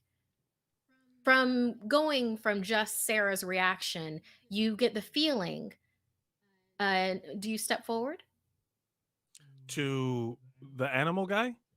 Well, which would you like to know more about to step forward to? Oh, I would step forward towards the the growling one, because there was definite growl in Minus when he broke. So yeah, the growl, the one that's adorned in animal things. As you step forward, knowledge imbues itself within your brain. You know that you are gazing at the statue of Fenrir. Fenrir is the god of earth, power, and defense. It's like, do you feel the earth shake? That's the beat of his heart. Listen to the rhythm of Fenrir and know true power. Fenrir is unhinged potential, spirit of will, perseverance, intensity, tenacity. When obstacles emerge, they are the force that breaks through them, often leaving destruction in their wake. You know, maybe the headbutt, every fist shoved in the air, every body slam are all a tribute to Fenrir, sometimes Nice. called the god of Mosh, let's say. Ah, see, okay. In my mind, that's very primal, but I'm trying to think of the higher thought. Is there anything that's about like order or like? What you're talking about is player position. So Mm-hmm. this is choosing a god to follow. That does not mean that you can't be an intellectual character. Oh, That has okay. nothing to do with this. This is merely the tone of your song. The Well, chat the so chat someone does in have strong feels for you, by the way. yeah, someone I noticed that someone made a recommendation. I will let the chat. Okay. So Uh I will say that there is as there I'm is a statue that would then be a better fit for you. I will Okay. say that there's a moment where I'm like drawn towards what Sally was looking at, and then I hear voices in the distance, like whispering, as if coming from the chat. And then I turn and I look and I see the statue, and then I I feel like You're gazing no, at the yeah. statue. It's like you were confused before and then everything cleared up and you gaze at the statue of the man with hair surrounding his face like flames around his head, with the 10 or more arms. You look at this statue and you feel yourself drawn to it. As you get closer, there is knowledge that's imparted upon you, and you know that you are looking at the god Kekatari, the god of air, knowledge, and speed. So Oh Kekatari yeah. Oh is yeah. known by many names: the sweet demon, the hundred-fingered man. Kekatari is chosen for all the denizens of Ragnarok who wish for more than just power chords in their life. Followers of Kekatari are often clever, with a quick wit, and that wit is as sharp as an E chord. They take to Perfect. research and books easily, Oh, picky, critical. yeah, They I'm like eagerly like trying to find. Yeah, I put it right in there. I'm like, yeah. Poof. And Absolutely. very quickly, you feel Kekatari's many arms wrap around you and add a +1 speed to your character sheet.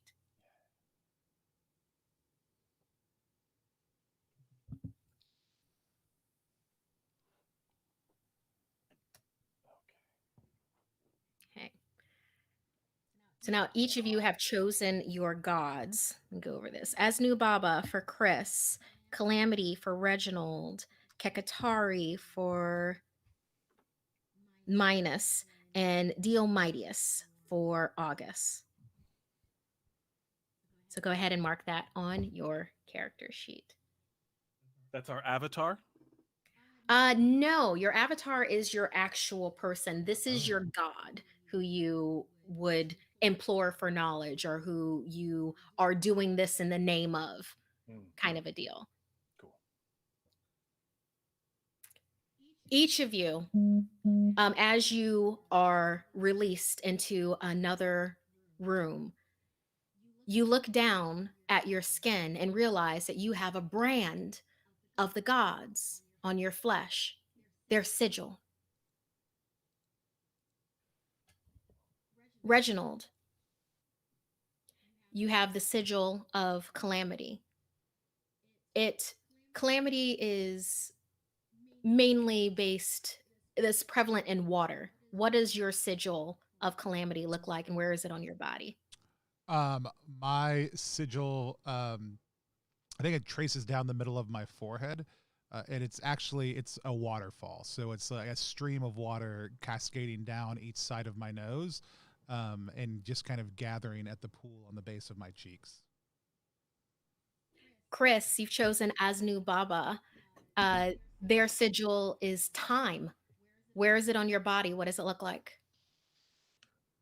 I think that there is the numbers 1 through 12 that run up my left arm, starting at 1 on the top of my hand and going to 12 at the back of my neck.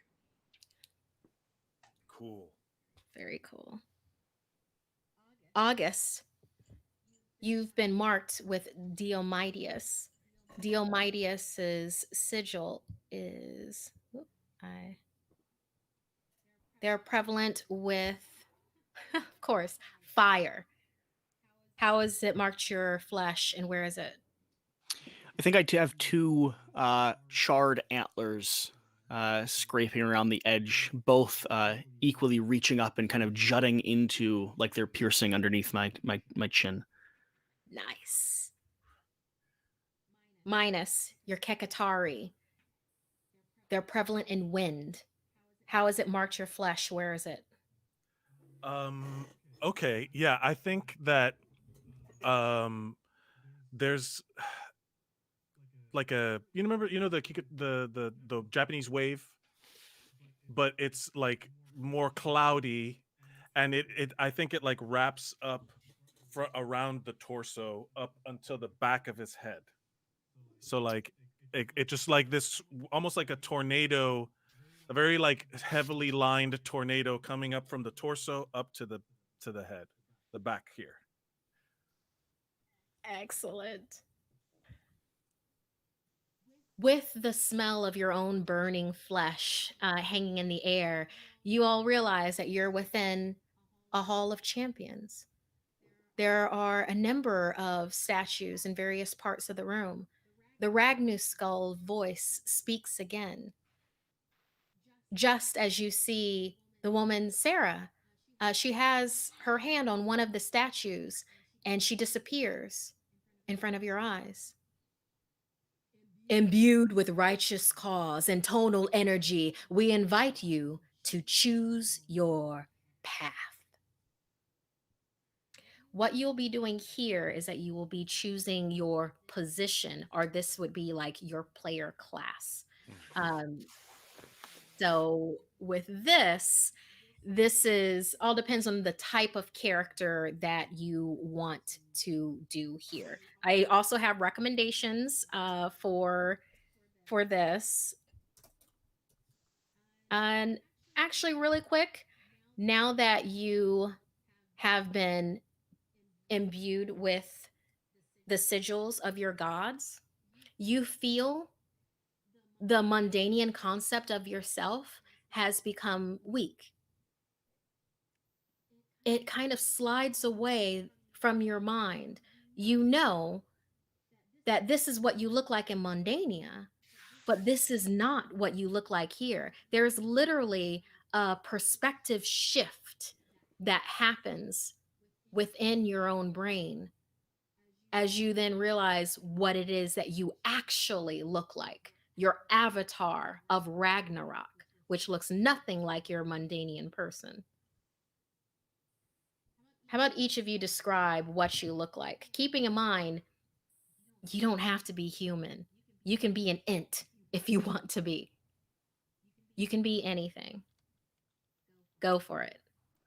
I I look down and I see from the ground up where my human feet were, they are now metal, almost piston driven legs, where I now have like four, where there's like my two legs can split into four for more speed, and then both my arms are now uh cyborg arms, like they have been enhanced by science and technology and the inorganic to improve my speed and dexterity and all of the light touch stuff. So it's like if I want to play 1,000 notes, I can play 1,000 notes. You know what I mean? Like there's no speed of which I cannot reach with my hands and feet. Oh, nice. But still kind of the organic torso with the wind and the head. So like a cyborg. Excellent. I still predominantly look human. Like if you caught me out of the corner of your eye, you wouldn't think much of it. You'd think maybe a shadowy figure or something was a little off, but you describe it as a very human-shaped being. But my flesh, instead of having the warmth of life and tone and skin underneath it, is sort of a glowing white. And then on top of that, there's a layer of sleuthing material, almost like dust or fog or smoke, that is an ambient and kind of absorbing black. And so you get these glimpses of a shine, and then something is sleuthing down and across, and then once again a shine. And again, if you saw me out of the corner of your eye, it would look very human. Love it. I think that as I walk by one of probably of the buffed champion statues and I see my reflection, and it sort of goes infinite as this prismatic, crystalline humanoid comes striding into that reflection. Just infinite possibility reflecting off of myself. For any pop culture reference, imagine Groot, but gems. Cool. It's awesome. Yes.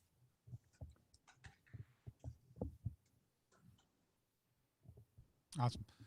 As we kind of pan up on Reginald, we see kind of initially just thick, black, heavy boots. And then as it switches over to the denim of his jeans, that is a dark kind of night black, we see this kind of sparkling quality as we see these independent little pinpricks of color that reach up to this this belt buckle that is studded and has kind of an Ouroboros, a snake eating its own body on the buckle. But then as we pan up to the torso, we have this kind of this nimbus effect that takes over. And there's sort of the vague suggestion of a body, but there is almost the reality of a nebula that spins in and around where the body should be, that then moves up into the head, which has a little bit more definition.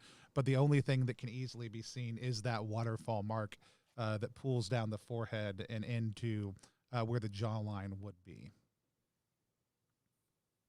Cool. I love how y'all look.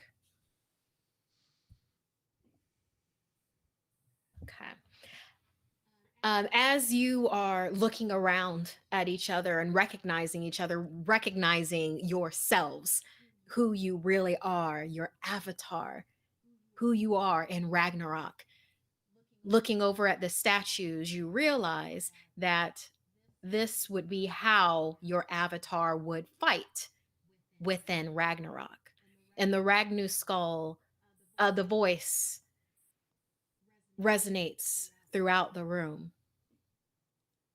As a warrior of metal, will you take the fight directly to your enemies as a brutalizer? And you see a statue that is, each of these statues are like concepts. And brutalizer is literally fists punching through and headbutting and legs punching through something. It's like you get all of this from that statue, and you know that that represents being a brutalizer. As a divine guardian of the gods, will you protect your allies as a blood guard? And you see the statue of Bloodguard. And with that, it's a mighty shield shining. It feels like it's encompassing, like there's an aura that comes from it. As an acolyte of the path, will you take your righteous vow farther and absorb the burden of the cord of creation as a cord master? And this statue is the concept of the cord of creation. And with the cord of creation, that is literally everything. With this, you know what this statue, where you see, yes, guitar chords, you see of all different kinds of instruments wrapped around and protruding out of this statue. You know that anyone who is a chord master, that their instrument will be an integral part of everything that they do. As an arcane master, will you channel your power through an instrument and unleash its energy as a shredder?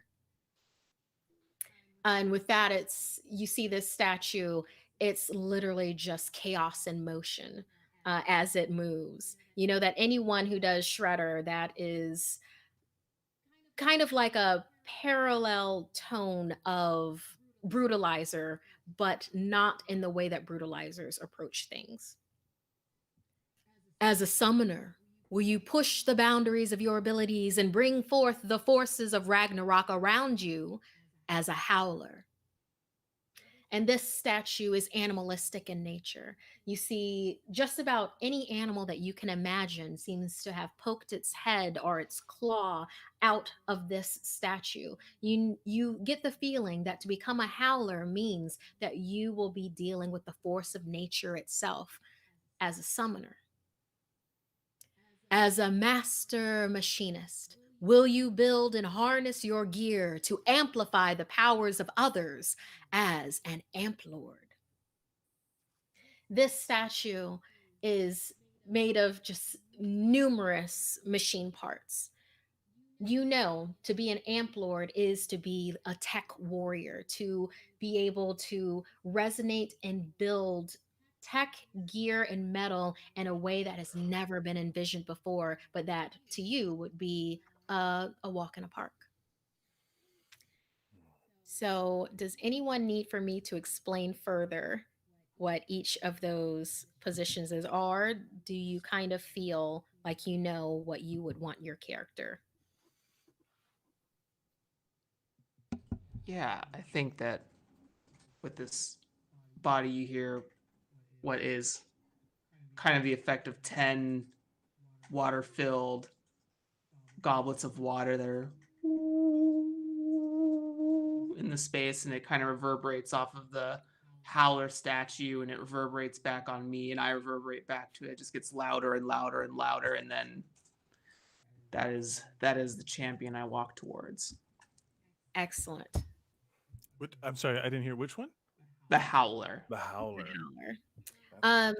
Chris, as you are walking towards, resonating towards this statue of Howler, you realize that Chris Moore was your Mundanian name.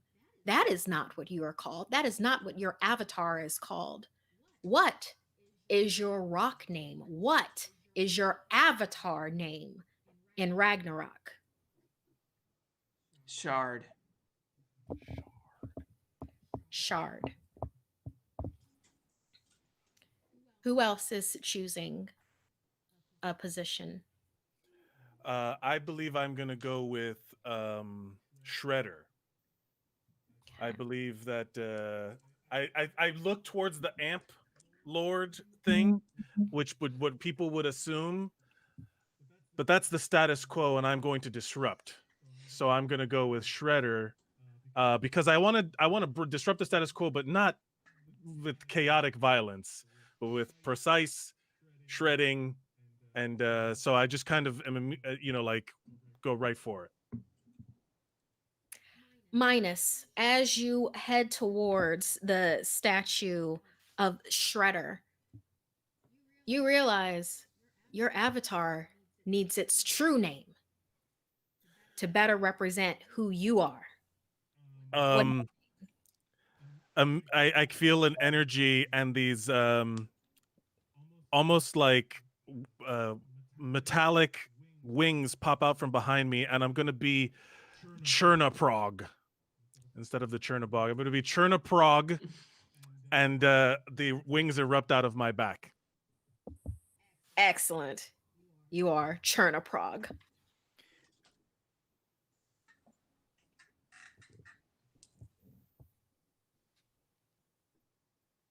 Who is stepping up to the next statue?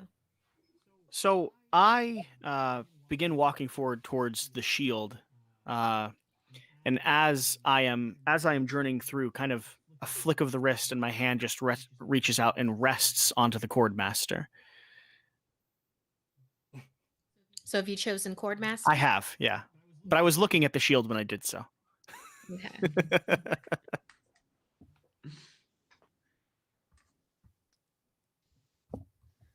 August. That is not a fitting name for your avatar. Your avatar has a different name. Rain. I'm guessing Reign? Rain. Rain. Rain. Wonderful. Reginald. I look at where everyone else has gone and, realize a somewhat of an affinity for any of the options that are before me before walking over and standing in front of the giant shield and then reaching out and making contact with the statue. You've chosen Bloodguard.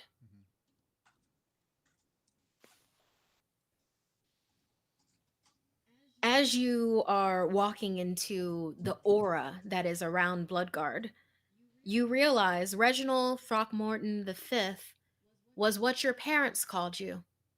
It's time for what you call yourself. What is your avatar name? It is the Nimbus of Night.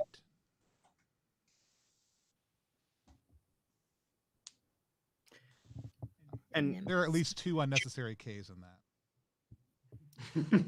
Of course. And Jerry, I did not write down yours. Could you remind me, please? My avatar name? Yeah. It is Shard. Awesome. Thank you. Missed opportunity to call myself Prism, but that's it. I need for everyone to roll their D12. The statues are going to fight you. Oh. A D12, you said. Mm-hmm. I rolled an 8. I also rolled an 8. I rolled a 10. Yeah. I rolled a 10. Okay, Tony was the 10. I'm sorry, who were the 8s? Oh, thank you, Jeremy. I also got an 8. I was an 8. Oh, 3 8s? 3 8s. Wow.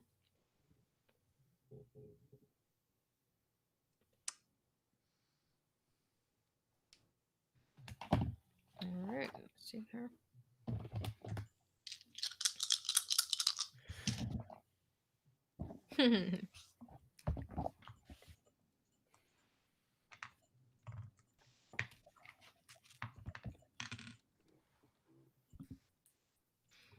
This is just something light to show you what combat can be. Don't worry too much about When do I get my bonus action? Hello? Tony. Yeah. You're going first. I'm sorry. Nimbus of Night. Nimbus of Night, you're going first. The Bloodguard statue. You feel the aura before was welcoming. Now it's competitive. You've interested the statue, this champion. And the statue, You feel it look at you. There are no eyes, but it does. And it says, hit me. I want you to roll 1d4. Tell me what you get. 1. Perfect. Being challenged by this blood guard statue makes you realize that this must be a dream. All of this must be. And you look down at your hands, and they're your Mundanian hands again. You look down even further, and there's your desk. That same desk. You look around, you're in your office. Or is it even really your office? It's probably, I mean, technically you rent it from your parents. And then you notice your phone is there. And it rings. It says, Mother. And it rings again. You are filled with this overwhelming sadness that all of it must have been a dream. And at that, you are knocked off of your feet by the blood guard statue, which struck you in your weakest point possible with your epic failure that you just rolled with that 1. You feel that the blood guard statue chuckles at you as you are carried on to the next trial.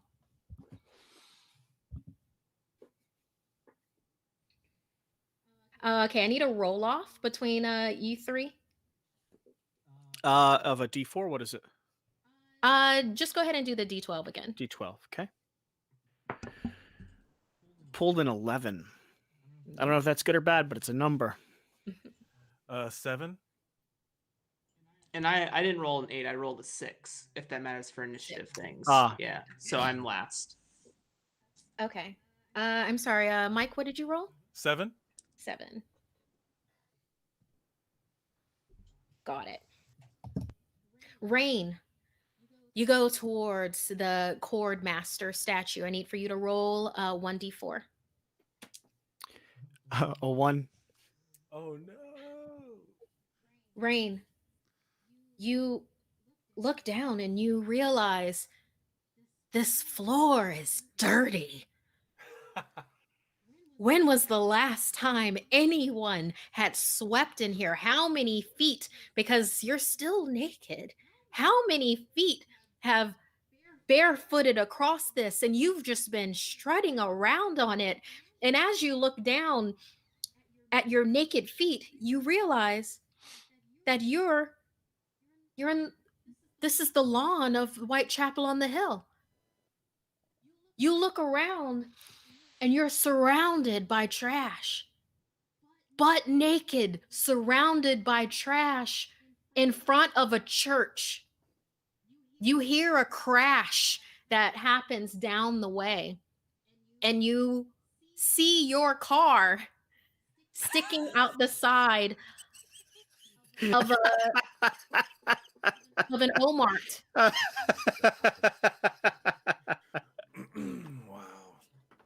You stand there naked, you start to shiver, and you know what you have to do. You reach down into the trash to try to cover your nakedness. As you're knocked off of your feet by the Cord Master statue. I don't even know how you do this. And ushered into the next trial. Ridiculous. That's awesome. Chernaprog, Yeah. you approach the Shredder statue. Roll 1d4. Not a 1. Not a 1. Here we go. Not a 1. Oh, it's not a 1. It is a 3.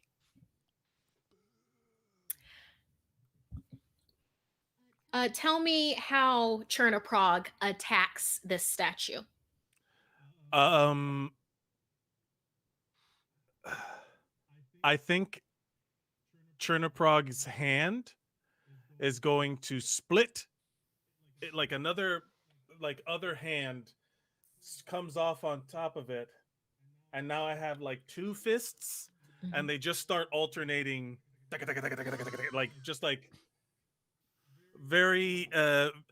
It's a cross between General Grievous and the Veronica suit, the Hulkbuster armor, where he's like, "Go to sleep, go to sleep, go to sleep." But yeah, so it's just like just a lot of bunch of little punches, just. The Shredder statue blocks each and every one. Not only that, but sweeps your legs out from underneath you, grabs one, and dangles you upside down. Then whacks you back and forth on the floor and on the wall, twirls you above it. Well, it's Shredder, so it's like that statue was laughing. I mean, serves me right for trying to punch a god. Oh wow, that's so cool. Shard, roll a d4 and tell me what you get. Using this metal rainbow dice, Ooh, courtesy of nice. my partner. Perfect. That is a 2. Tell me how Shard attacks the Howler statue.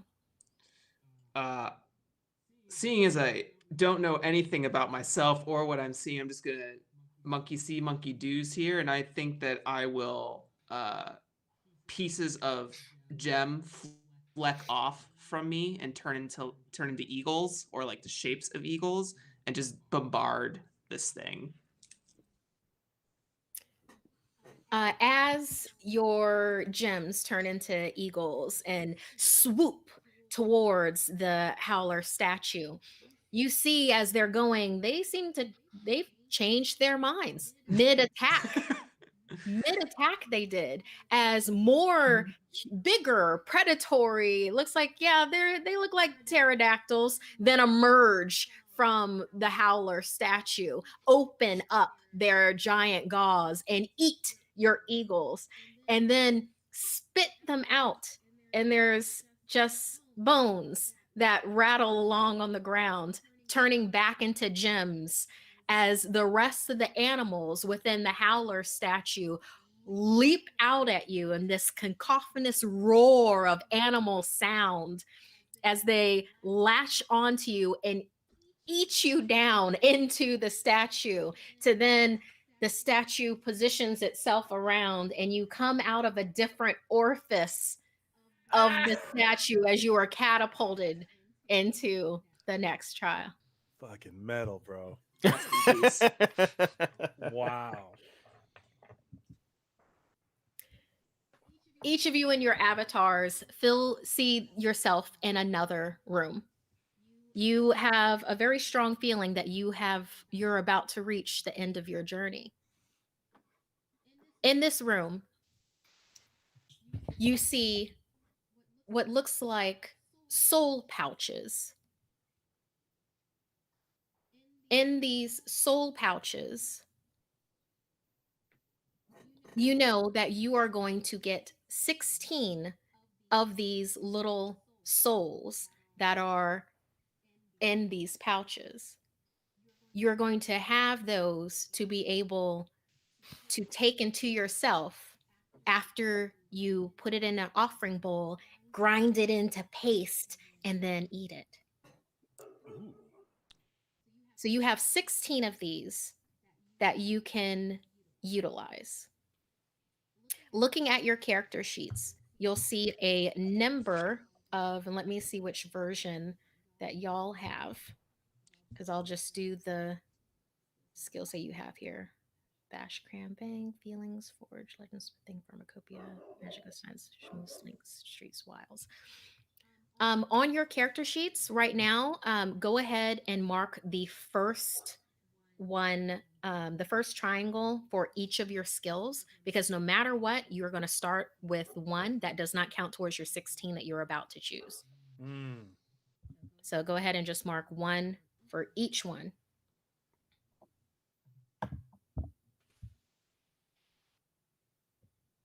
So for these 16 souls that you're going to snatch out of these pouches and put into a bowl and grind them up so that you can then eat those souls, those are what you are going to use to fill out your skills. You cannot do more than 3 in any one, because right now you are notoriety 0, and your skills will, as your god starts knowing you better, as you start building up a name for yourself, you and your band, then you'll go up in notoriety and then you can expand your skill sets. So, but of those 16, no more than 3 in any of these categories. including the one we already have. Uh, well, that's why I'm saying 3, because you can only Okay. have a total of 4. So Oh, no more okay, than 3 gotcha. additional. Yeah, no more than 3 additional of your 16. I'm going to go ahead and explain what these are while you are filling it out, but they're I think they're pretty self-explanatory as well. That's why I really really like them. So for let's go with this first one, bash. That's melee armed combat. So, that's a charging line of individuals slamming things with hammers, swords, spears. This is like when you get up close and personal, how many souls you're going to put into it. um I should just say skill points, but I just love the thought of you're eating little souls to make this happen. So that's what bash is, melee armed combat. Cram is knowledge. So that's someone lording over a book, flipping pages while drinking out of a flagon. So, it's like, it's literally when you want to roll to think your way out of something, or if you want to know what something is, cram is the stat that you would want for that. Bang is ranged combat. So, depending on what your weapon ends up being, but that is what that is. Okay, feelings. Let me make sure that I have the most up to date version of feelings. It's empathy. It's, yeah, trying to work through the junk you're dealing with, but it's also like, let's say that you're battling a lich and it looks like it's having a very bad day. You might be able to then do a feelings roll to, do that, as opposed to just battling it straight out. You might end up getting a friend and a lich kind of a thing. So, and it's like bringing the mood to a party kind of a deal. So that's feelings. Forge is hands-on knowledge with something. Uh, so if cram is you rolling, if say a person was coming at you with a flaming axe, like it's a blue fire axe, cram is rolling to identify, be like, oh, I read this in a book before, and I know that that is the axe of Antioch. While forge is hands-on knowledge, it'll be like, oh, I know what that axe is. I've been hit by that before, and it did this to me. So, not only that, but it's also, that's the stat that you roll to fix stuff. Like you want to fix gear, you want to make fire, and then you want to do forge, just hands-on things. You want to build a barricade. That's what that is. So, legend smithing, think of that as like persuade. It's the art of telling a story bigger and better and more amazing than anyone else. So it's like you have to get inside the club, because if you don't, the haunted ghost stallion is going to kill the king. Like legend smithing is, big, big, huge. Telling people about the glory of your actions, convincing them you're way cooler than you actually are. You can earn the edge in conversations, or get the hookup, with bookies and the such. That's legend smithing. That's like one of my favorite skills. You have pharmacopoeia.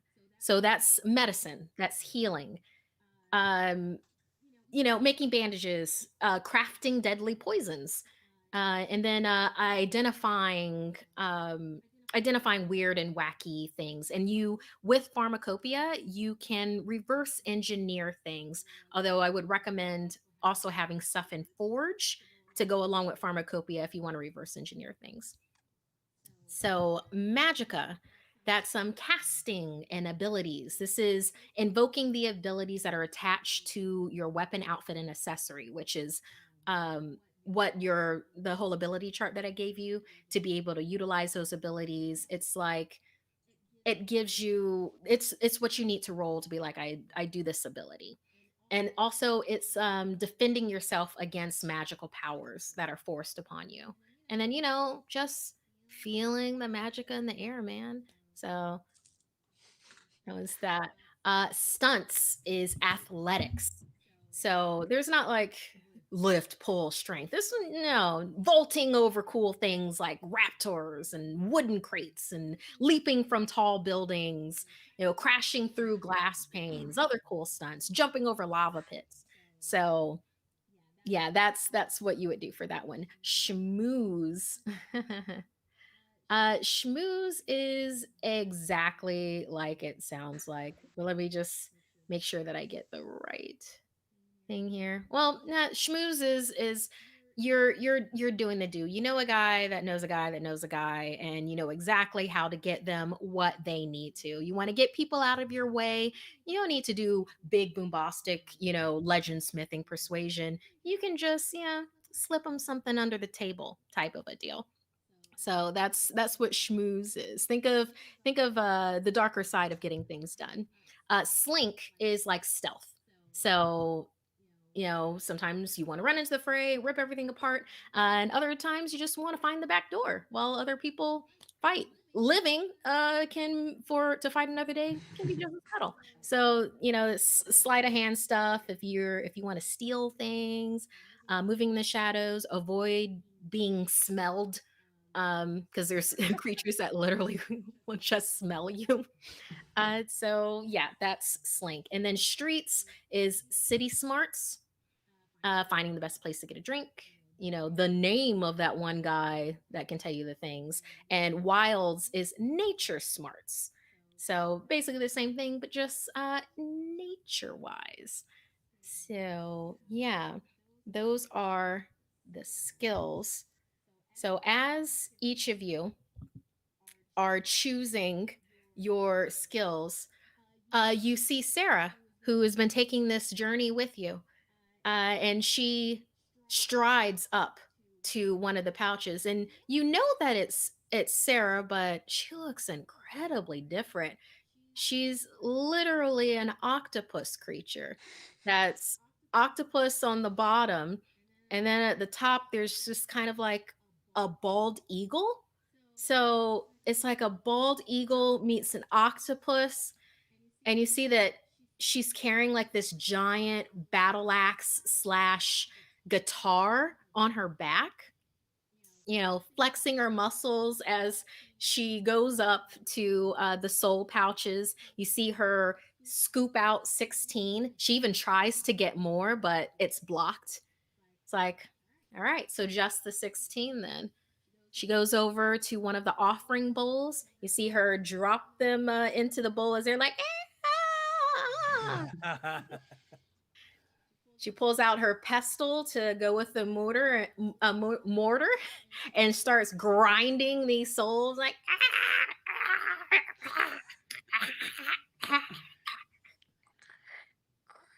And when it's a nice fine paste, you see her get a little flagon out, and she pours some, looks like some very high quality alcohol on it, sets it on fire. Out of her other pack, she pulls out some ice cream, does a scoop, and plops it on top to put the fire out. And then she sits there and stares at each of you while using her her feathery fingers. She then has her soul a la mode.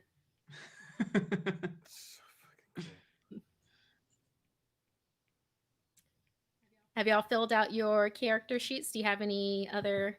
Just to clarify, max of 4 in any one skill, right? Right, because remember, you get 1 for all of them, so you can only do an additional 3. So there's only a total of 4 that you can have in anything. 16 more besides the first that we get? Yeah, think of that first one as it doesn't count away from your 16, but it's just that you can't do more than 3 Cool. Yeah. because you can't go over 4 in a skill. Like for instance, for Bash, you can't have 5 of the triangles filled out. And that's because we're It can only be 0 notoriety +4, correct? Is that what I remembered? Is that right? exactly. Notoriety 0, so you get a max of 4. Cool. Okay. All right, so go ahead and look at your abilities sheet, because for each of your okay, so with how each of you look, as you look at Sarah eating her soul a la mode, you realize that she is wearing an outfit, has an accessory, and has an instrument. With that, you look at your own bodies, realizing that you are not naked any longer. You have gear. This gear has manifested because you are now in your true form. Your weapon, your outfit / armor, and your accessory then literally come into being around yourselves. Tell me what your weapon, your outfit, and your accessory is. It can literally be anything because everyone's going to have the same base level stats. You might get a plus from the god that you chose, but otherwise than that, everybody's going to have the same base level. So you tell me, what do your weapons, your outfit, and your accessory look like? So my outfit isn't too complicated. I'm still that kind of glowing figure with dust and smoke sleuthing off of my skin.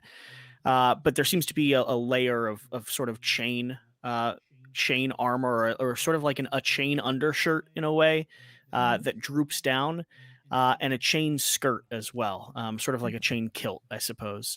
As far as a weapon that I have, and an accessory, the accessory that I have is a small little leather-bound book with a single strap wrapped around it, and the pages are all blank inside.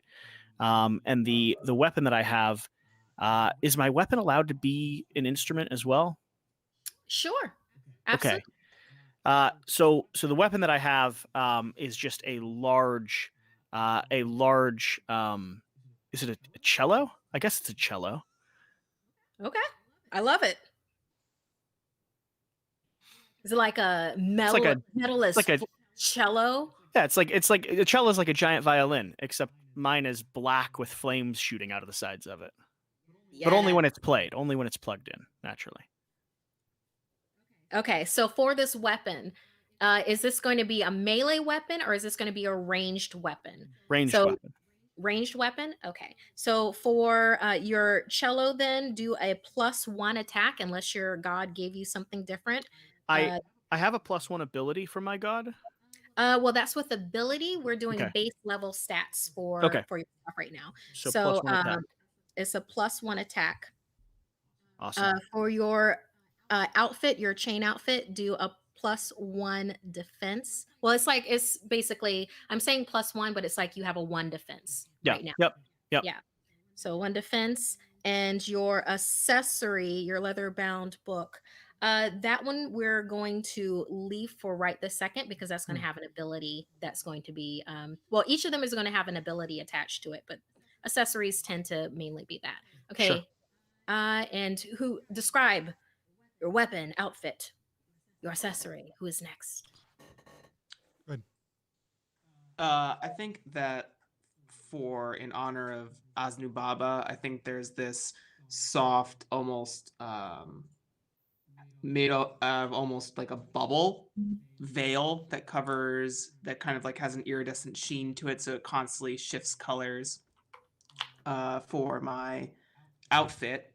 And then for my weapon, I think also in honor of Asnu Baba, I have these 2 floating spheres of these two stars that just kind of are binary, floating each other around, and then they can separate and turn into like a light keyboard.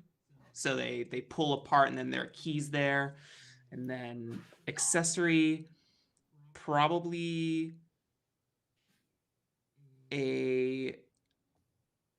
something like a crystal necklace that is a little bit more permanent in shape than the pieces I use to create whatever my summons are. Very nice. Okay, so your two floating spheres slash keyboard, is that going to be a ranged attack or melee weapon? Ranged, please. Okay, so you're going to have the same stats that Rain had. So +1 for defense, +1 for attack. I just sketched my cello, and it looks very much like a skull. In case anyone was also Show curious. us. Show us. Well, I've been taking notes and sketching Yes. along the way. Love it. Next. I can go, Mike, if you want. So Yeah, we kind of did a look up with the last time we saw the Nimbus of Night. So we're going to pan across. We see all of a sudden like appear on his hand a glove with metal spikes on the end of each knuckle. And as we Is that their accessory? do what? Is that their accessory? That is their weapon. Nice. Got it. As we kind of sweep up the arm, we see so that kind of nimbus quality, but we see that same kind of sheen that's on their pants. This kind of night sky with these prismatic stars appears kind of a giant leather gladius like shoulder piece, which would be their outfit. Other than that, it's just the nimbus. And then as we kind of zoom out a little bit, we see this diadem of dark stars, like black stars, spinning around and coming to rest on their forehead as their accessory. Okay, so it's like a helmet of stars. Yeah, more like a circlet, but yes. Circlet of stars. Got it. Okay, so I'm assuming that this weapon is going to be a melee It is a weapon melee since weapon. it's Yep. spikes. Put a +2 attack. Okay. And unless your god has given you something otherwise, it's still going to be a +1 defense. But I think they did Calamity, give me an additional defense. then you'll have a +2 defense there. Mike. Cherna Prague. Cherna Prague is he's a cyborg, so clothes are unnecessary. But what he does have is on his arms, like you can see all of the abilities to kind of divide everything. So he's not really wearing anything other than the metal that he has on, like as his arms and legs. But they do have just like a seemingly infinite number of grooves where they like his hands are his weapons, and he can like make it into like a big blade if he has to.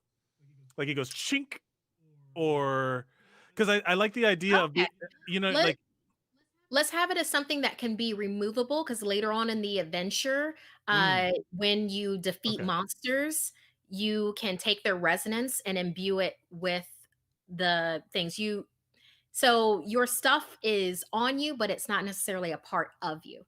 Okay. You can still do, the Terminator 2 thing, for flavor, but for it's flavor, like yeah.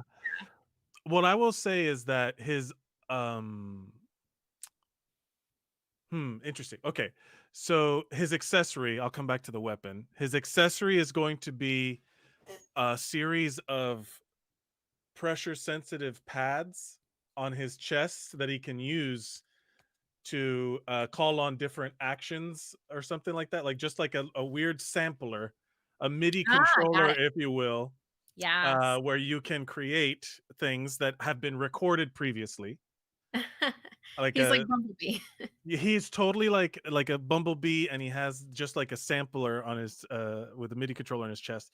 And then I guess his weapon would be a blade of some kind, something for, or maybe like a series of daggers. Like Okay. just like a bunch of small blades that he can pull out and and Okay. produce and then May- stab. Maybe he has a guitar made out of knives, and it's like the knives or an instrument made out of knives or I would like a guitar scimitar. And then the it's guitar basically just scimitar. a guitar scimitar. It's a guitar, and then the bot. You know how? Hold on. Okay, this part is a full-on blade that comes up to the head of the neck.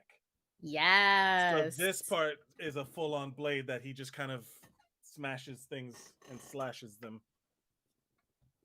Yes. Yes. Yes. Yes. I love it. Okay. I'm sorry. Your your outfit was. My I'll say that I'm surrounded by like a little bit of a kind of gust of wind. The tornado on my tornado brand that I have on my torso coming up to my head Mhm. is like holographically hovering over my body, like just kind of off my body a little bit. Nice. Okay. So unless your god has told you otherwise, +1 defense. Oh, the guitar scimitar, I'm assuming that's melee. Melee, yeah, I'm up That is a close and personal. +2 attack on that then. Mhm. And I know that I believe it was your god that Plus you speed. chose I got a plus plus one one speed. speed, so I'm not Yes. sure how that So translates. yeah, so go ahead and underneath your accessory put +2 speed. Everybody else put +1 speed under your accessories. So I'm +2 to attack. Well, that's +2 speed. Right, but with my scimitar, my guitar scimitar is +2 to attack. You said it's melee? Well, it's think of it this way: you have an extra oomph to be able to move. So don't Uh, necessarily think of it as a +2 to attack so much as, let's say you're in close quarters with something and you need to get as far away as possible, then it's like speed's coming into that aspect for you. I'm Or sure like it you need will. to rush into the fray. Yeah, You move faster than anybody else in your party. So don't just think of attacking with it. cool, cool. Okay. As each of you see yourselves in all of your true glory, your true form, the room around you starts to quake as each of you has finished your soul bowls Hmm. and grinded all of these little souls up and slurped them down. The room quakes and breaks away, scattering off into the distance. You see that you are in a void. You also see that as you look around, it's like you're in an arena floating in the void. And as you stand there, you each wonder, well, who or what are you supposed to fight? What could possibly happen right now? You look down and you see that the arena is actually cut into different squares. There's these squares, there's these fretboards, and then there's snakes. It's snakes and fretboards. You're in an arena that reminds you of a board game from Mundania. I need for everybody to roll initiative.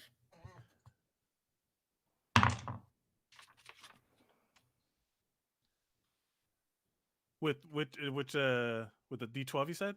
Yes, please. Ooh, I got a 10. I got a 3. Okay. Mike got 10. Jesse's. I am 1. One. And Nimbus of Night, what did you get? 6. 6.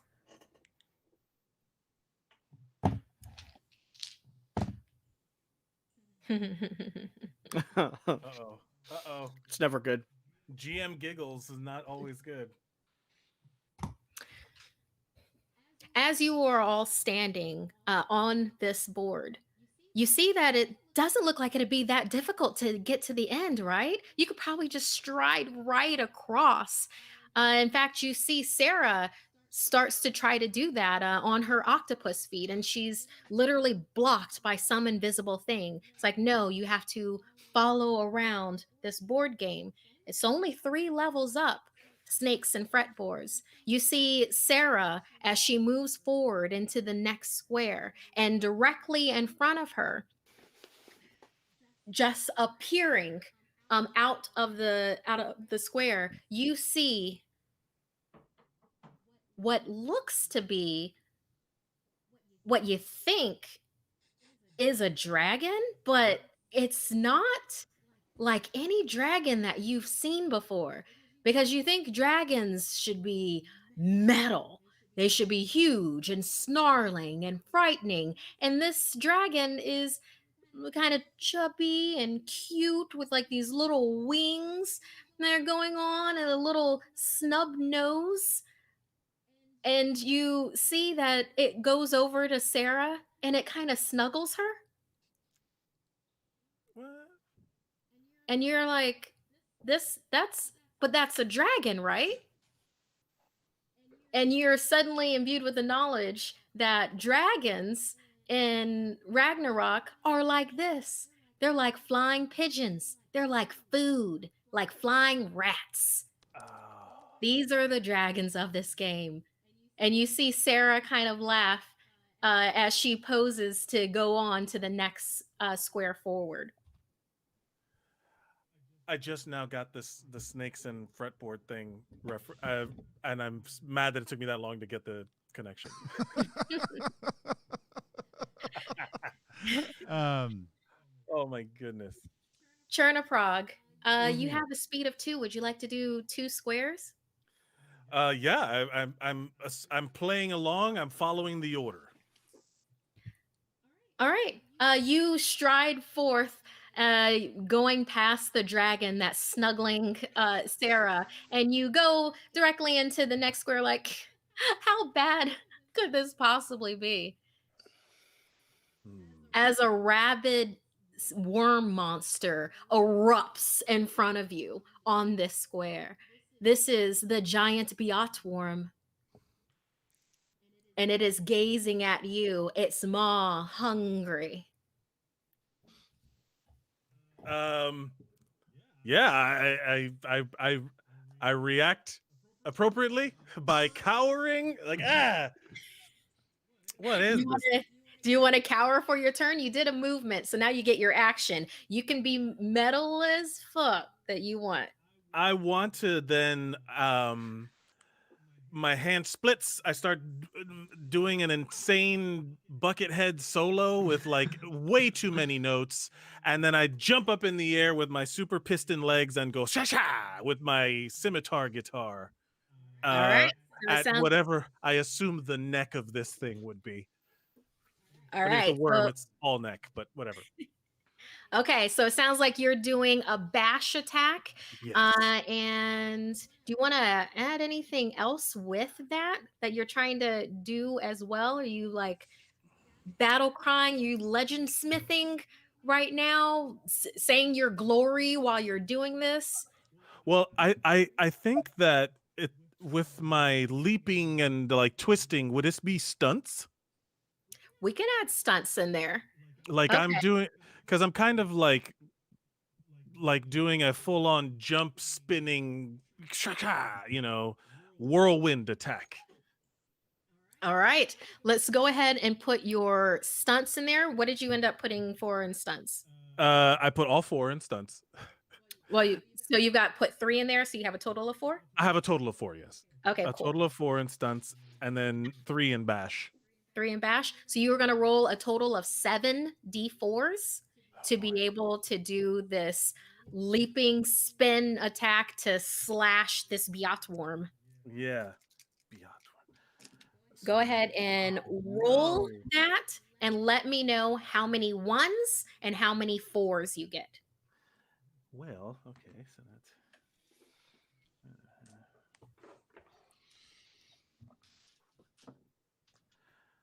I got.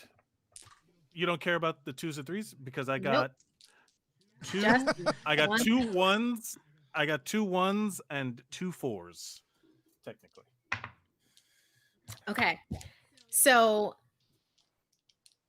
Chernoprog, as you are spinning through the air, it's because you got 2 tributes and you got 2 feedbacks. That's what that means. When you roll Okay. 1, that's feedback. That's like that's failure that gets absorbed into your character. You reach 10 feedback, you get booted out of Ragnarok and have to go back to Mundania until you become epic enough to then come back into Ragnarok, leaving your party behind. And they don't cancel out with the 4s I got? Those are tribute. So with that, since you were trying to do 2 actions, you're going to need both of those to be able to do the spin and then also strike this monster. Otherwise, usually you might want to bank a tribute into what is called a performance pool that anybody can pull from, including your Okay, Mhm. cool. Yes, So I see it. that's how you harmonize as a band. So Love that. That's awesome. Chernoprog explodes first after already like charging into the fray faster than anybody else. Then there's just like this. It's like the god of wind himself is lifting you up as you twist and turn, using that motivation to give momentum and power to your guitar scimitar as you slice across the throat of this giant Biot worm. Let's see.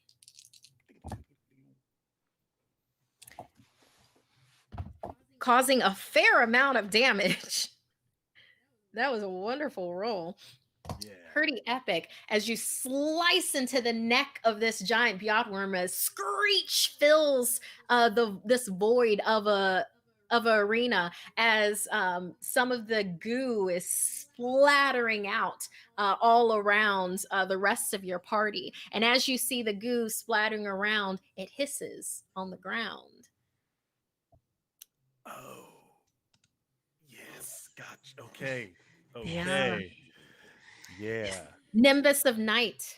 You see this giant Biot worm that is in front of you. No, and actually, since you saw Chernoprog move with that speed, it actually knocked the Biot worm into the first square, so you would be able to reach and battle this creature. Yeah, I'm gonna move forward and while just screaming out a note at the top of my lungs, I wanna punch the Biot worm right in the nose. Or face if it doesn't have a nose, I guess the general facial area, with my spiked metal glove.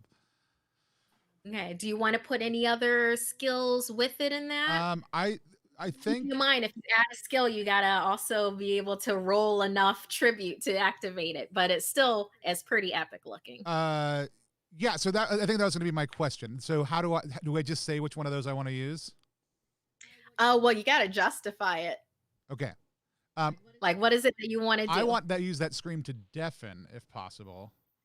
Oh, well, that goes into abilities. Okay. So with that, when you look at your abilities chart, you can choose one ability for each of your items. Right. So you'll get to start with 3 abilities in all. However, you can only choose that which goes with your character. So for instance, you are Blood Guard that serves under Calamity. So within those, you can choose out of those abilities. Right. So deafen is a blood guard ability. Okay, so with that, usually abilities you have to have a tribute to activate them. Okay, well then I'll wait a second. That's fine. Well, I'll just some of them have it and some of them There is do a not. 1 next to it. I just didn't know how it worked. So Yes. Okay, so that means that you need one tribute to be able to activate it and it will last for a round. So once you get tribute or once somebody else does, you'll be able to use that to then activate an cool. ability. All right. Well, Yeah, so go ahead and take that ability, attach it to one of your things, and everybody else choose an ability out of your tables and just one for each thing. cool.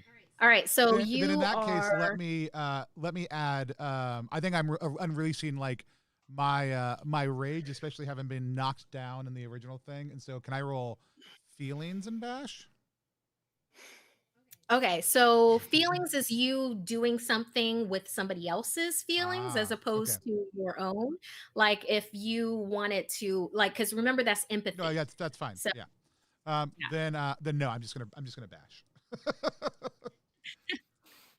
Okay, cool enough. So go ahead and give me that be how many do you have in bash? I have 4 total, so 3 plus the initial 1 plus 3 more, and I got a 4. Okay. Did you also put in 2 dice for your +2 Oh, I did not. that you I have did for not. gameplay? Yeah. Go ahead and roll those 2 dice. I just lost one. I have 2 4s. No one. No No ones. ones? Okay, so you only need one tribute to be able to get at this monster. Do you want to bank one or do you want to make this epic? Ooh, what is making it? What is it making it epic do? Well, it's going to be narratively awesome, and then also mechanic wise, you are going to be able to do more damage because you're not banking the tribute because you're using it in your glory right Okay. now. So, but if I bank the tribute, that would mean if somebody else wanted to activate an ability or something else in their future turns, they would be able to do They it. would have Then I will access to it. bank Yeah. that tribute so that other people can try to do cool stuff. As much as I would love to be epic at this moment, from a gameplay standpoint, I would love people to see what some of the abilities can do also. Excellent. As Nimbus of Night, actually, you tell me how this looks because this hit's going to take this Beatworm down. As I land, we hear this kind of otherworldly screech and scream come out of my mouth, kind of piercing forward with the punch that I have, and I bury my fist a couple inches inside this thing's skull as we hear this kind of cracking noise, and the Beatworm slinks to the ground. As you pull your fist back, it's sizzling as you like wipe it off, like splat it on the ground, flex your fingers, and somewhere you know that you just made Calamity smile a little. Mhm. So next would be Rain. Uh, your compatriots, your band, has cleared the way to a fretboard that is right in front of where the Beatworm was guarding. Are you going to take that or are you going to take the long way around the board? Yep, yep. So To the either final either go up the fretboard or take the long way around. yeah. I'm gonna kind of look at my companions and point over towards the fretboard, see if they're nodding or not. Okay, not much feedback. I'm taking the fretboard. Taking the fretboard. Okay. So as you move forward on the fretboard, you see that there are a number of figures that are at the other end, which would also be the final square of this. As you are traveling forward in this fretboard, it becomes more and more clear to you that on the other end of this fretboard is a gang of posers. Posers. They are the worst.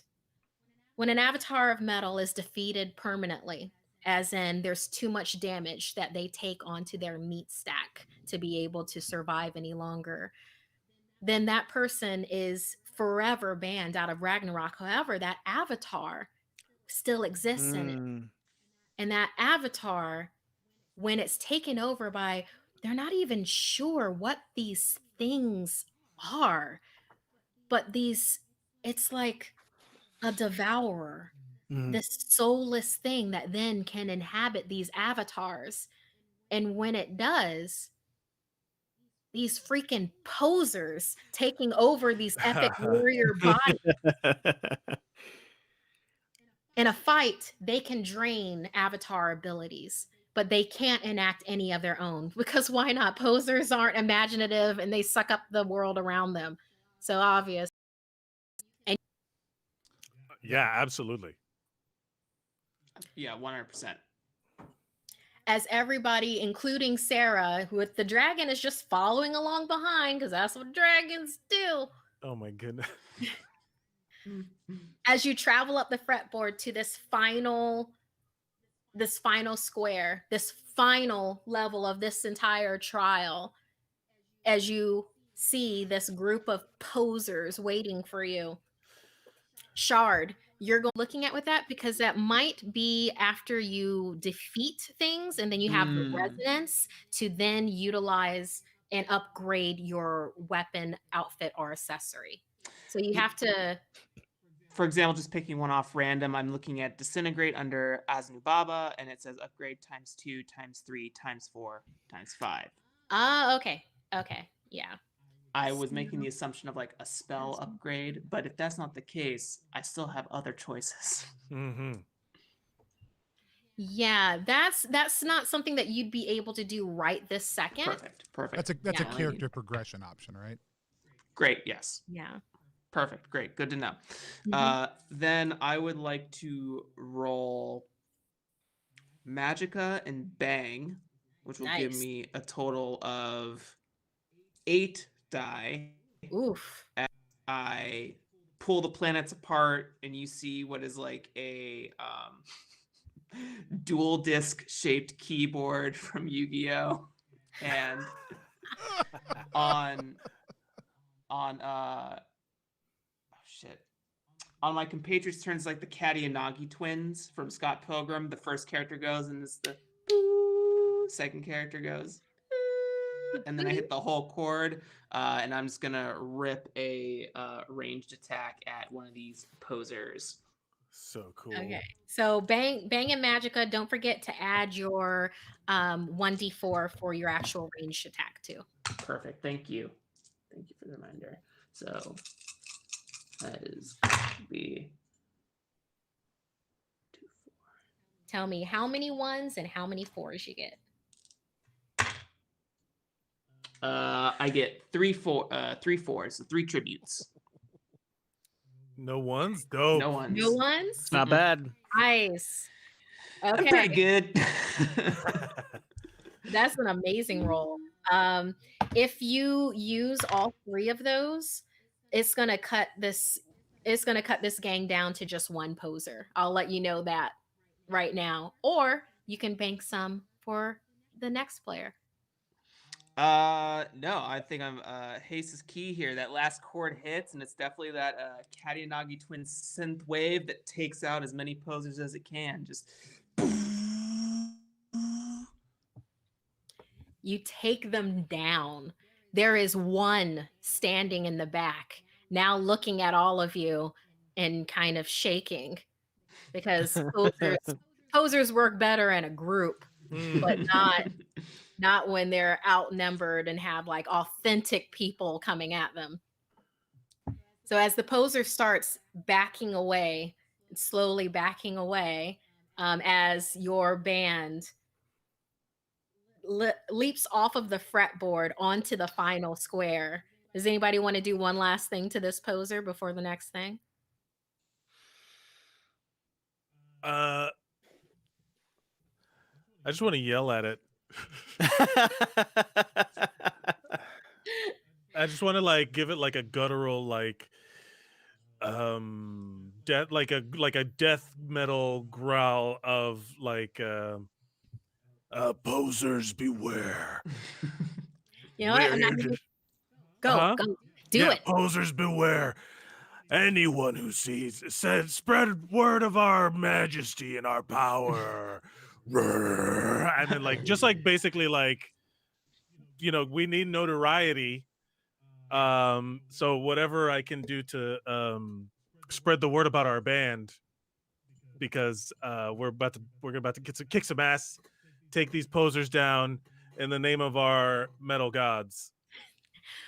With this epic legend smithing that is happening at this moment, with Cherna Prague, as they start bellowing out this guttural roar, telling of your glory, of this upcoming that will be happening with this band of adventurers. With that, we have Nimbus of Night joins in, and also Shard joins in. They're already resonating already, and they just bust out with it. So Rain, Chernaprog, Nimbus of Night, and Shard, as you all resonate together, you harmonize as a group. Behind you, you hear Sarah even join in, and the dragon tries. It's a dragon. Poser implodes, like crumples down like an empty water bottle at the force of your majesty. And as this bellow enters into the void, it splits it open, splits it apart, and you see that right in front of you is Noxtarund, the capital, if there's a capital city of Ragnarok in all of its glory. Ragnarok has opened its doors to you. Your completed avatars walk out of the Umbilical Descent and into their true adventure.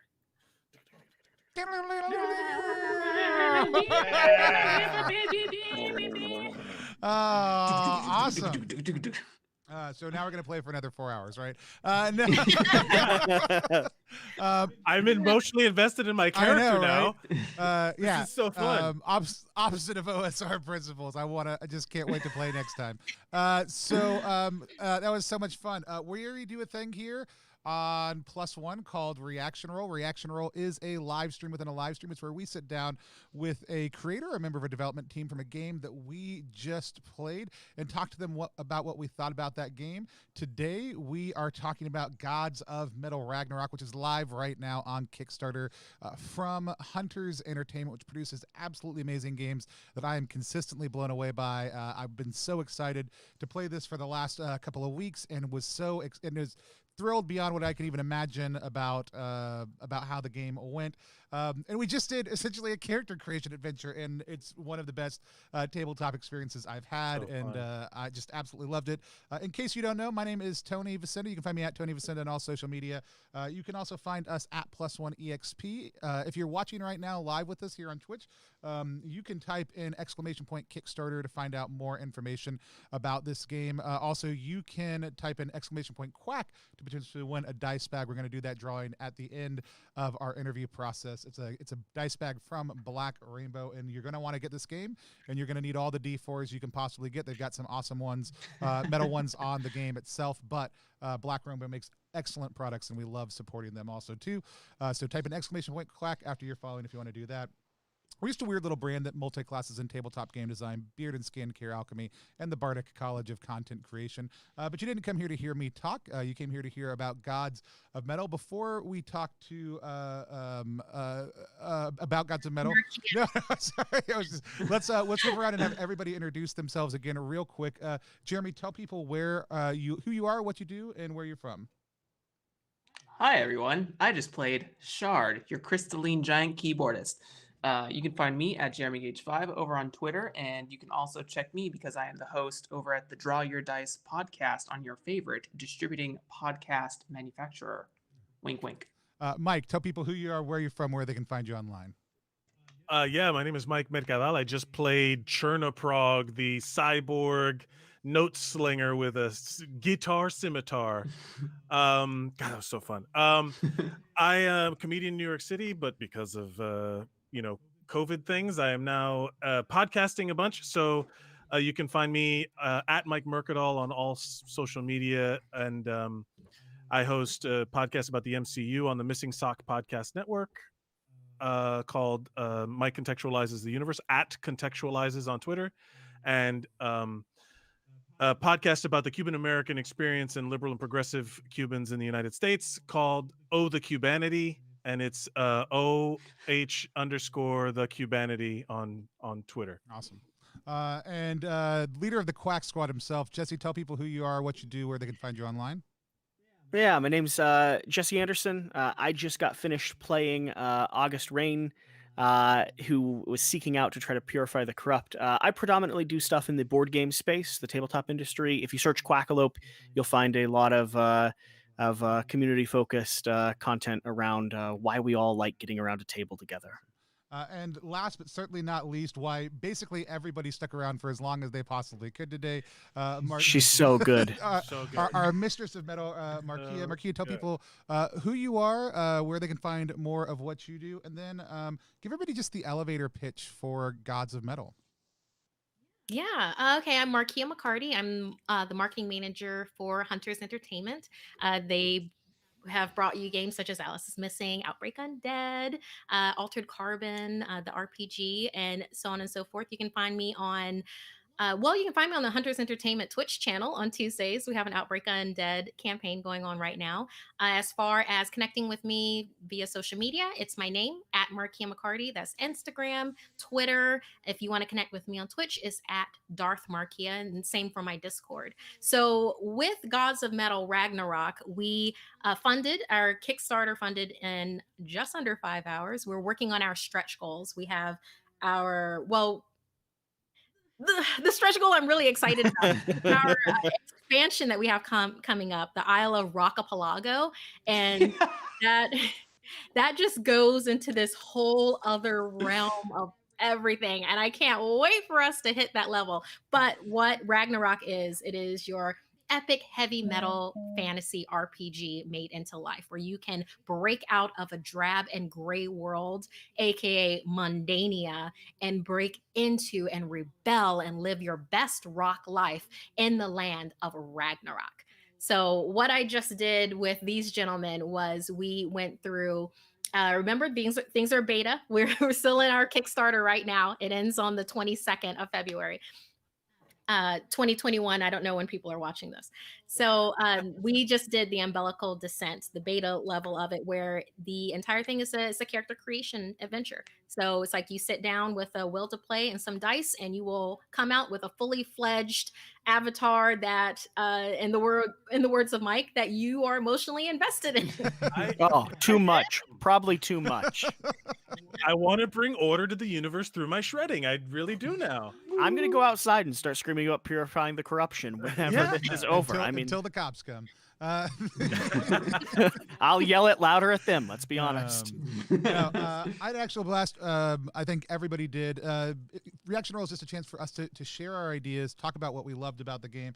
Also, if you're watching live right now and you have questions that you want us to ask, please go ahead and type them in the chat. We would love to bring your questions to the forefront also. But let's just go around. Jeremy, tell us what your thoughts were about Gods of Metal Ragnarok, and if you have any questions for Markeia, go ahead and toss them out. Yeah, classically, it's good. Aside from that, so two things. One, this game using mainly D4s as its system of engagement or resolution is really eye-opening in how you divide those things. I don't have, for everyone who's watching, I don't have like access to the main core rule PDF in front of me, so I don't know the small sticks about it. But my main question is towards, I have been talking about people about creating tutorial adventures for getting people to like play the games, a character creation thing, or getting people used to the mechanics. And I think it was exquisitely done here. What was, I guess, sort of the one, at what point of design did you say, okay, we need to have an adventure that like kind of breaks people into the system? And sort of part B of that is, how did you sort of come to this version? Okay. Well, with everything with like the system for the game in general, like at Hunters Entertainment, Ivan and the company have always been huge fans of experience first. Mm-hmm. So with building the system and having the character creation in it, it was based on two rules. It has to be based on D4s, which is what you brought up. It's the most metal of all dice. They're literally caltrops, like the Yeah. dice that we have, the dice that we have for our Kickstarter. They are zinc. They're made for this game. They have the Ragnarok logo in them. I recommend for anybody to go to the Kickstarter to check out these dice.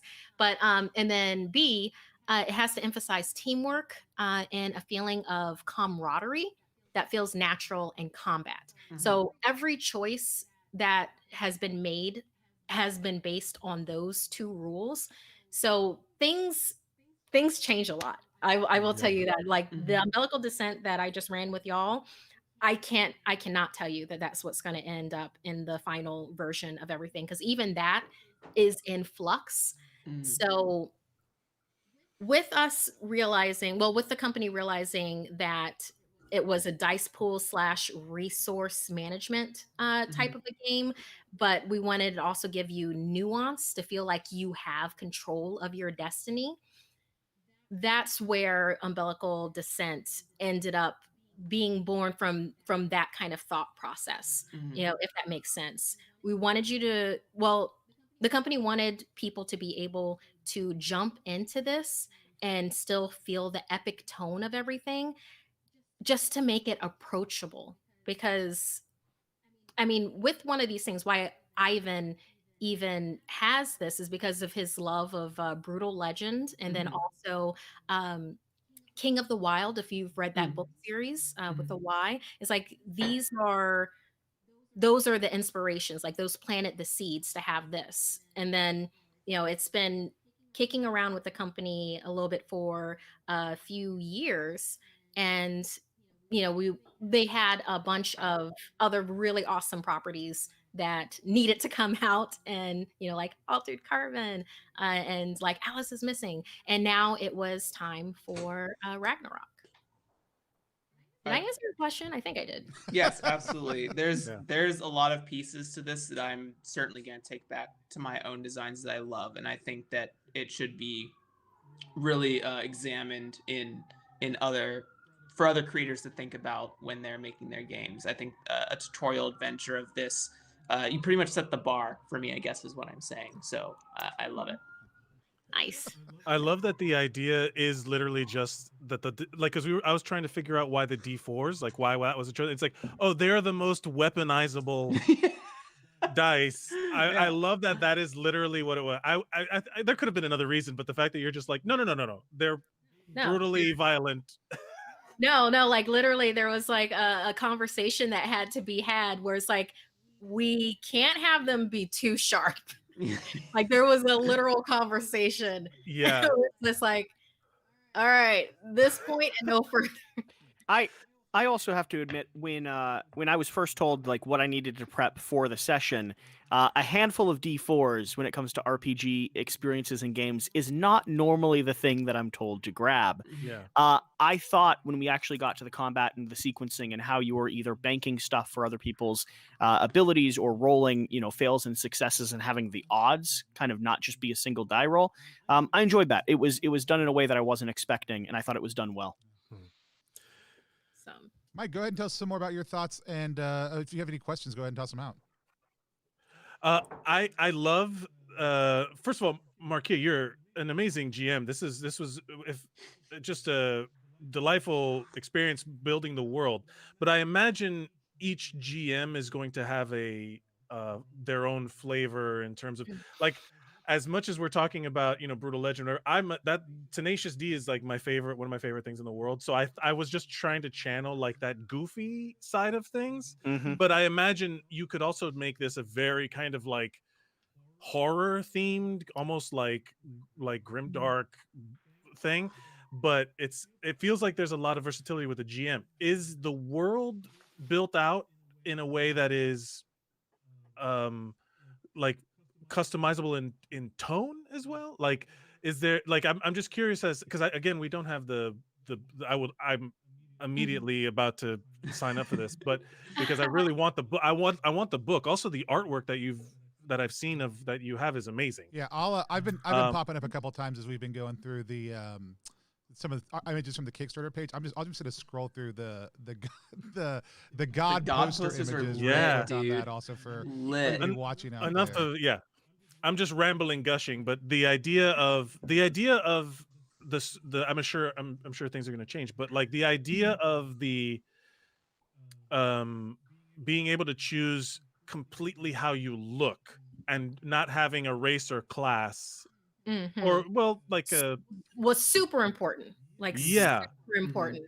As a person who growing up, I gravitated towards TTRPGs because literally you could create who you were. When I found games like Skyrim and Dragon Age, well, old school Dragon Age, and the such, to know that I could become myself, that I didn't have to be a certain demographic and gender that seemed to always be the main character in everything. Like when I could customize that myself, that like opened a whole new world for me, growing up as a nerdy gamer. So with Ragnarok, for one of the main key things that just right out the gate was, oh yeah, no, we're not having any of that. It's attached to this race kind of a thing. It's like that's old thinking. That's old math. yeah. And we all And know how I feel. Like I respect the old, but that is in the game. This is something to get rid of and allow for more variety. But Mhm, in terms of how it mechanically represents in the game, mhm. the mix between the tone and position, because those are the two things, Yeah. right? Like the tone and position. Mhm. Um, is there, because again, we didn't have the specifics, but the fact that you can come up with the two and I feel the difference as a GM, is there guidelines for that in the text itself for Oh, like how to bridge them together? sure. Well, with tone, you can replace that with playing a race, like in other role playing games. Mm, That's how they express themselves. It's the embodiment of the lifestyle in Ragnarok. So that's why the tone mm, is attached to each of the gods, and right. that's why during Umbilical Descent, for instance, you don't really get you don't get the this is Asnu Baba, god of chaos. You get what he looks like first. You get that tone, and then Oh, even before. that was written. That's how it's structured to tell for the GM to tell the players. It's all in flux. Sure, I kind of embellished. There's a lot of what I said there in Umbilical Descent, but I can't promise that it's going to sure. be there. No, I Like thought that in was very different cool. forms. I have a number of different things and different inspirations that I do. A lot of the stuff that I do is literally me pulling up the artwork that y'all like Mm, and being inspired by that to very cool. also doesn't matter. What matters are your core beliefs and effing heavy metal. Yeah. That's what matters.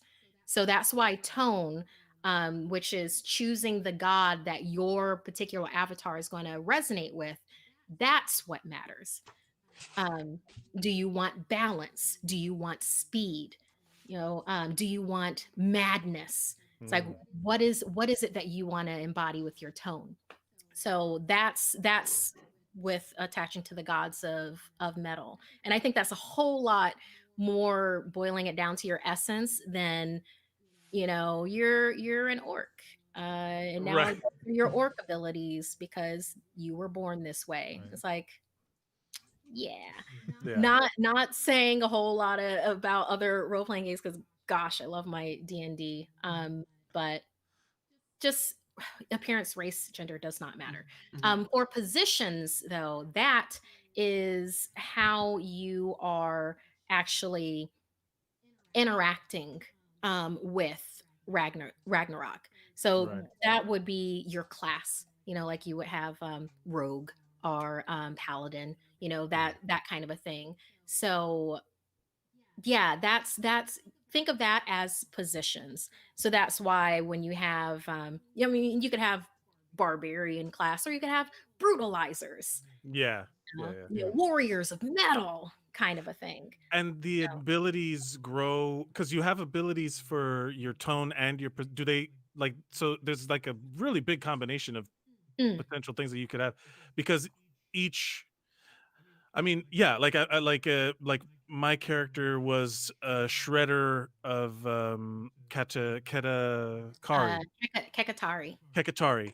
Yeah. And so there's like descriptors of abilities under each of those things. Do they so later on as you progress, they develop within either or both at the same time? Everything you already start off basically like you're a demigod. Like you start off that as Pretty dope. you character progress, then yes, your notoriety level goes up, your tribute pool max goes up, and then your features and your abilities. That's where you get where earlier in the game that Jeremy brought up about skill increase. Well, I think it was ability increase with that. Then all of that starts going in as your notoriety goes up. Right.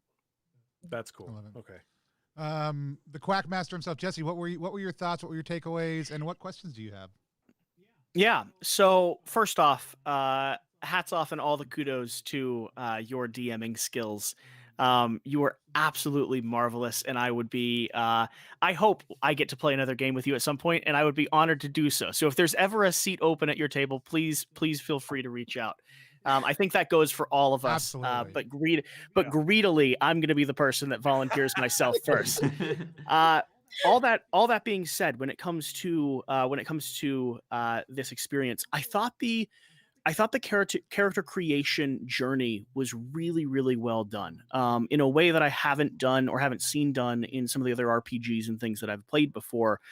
The narrative pathway that you were willing and able to take all of us on kept us all invested. Didn't leave someone entertained in the story on their in their own personal story for too long, but let us all see each other come into this space and start transforming and start becoming who we wanted to be.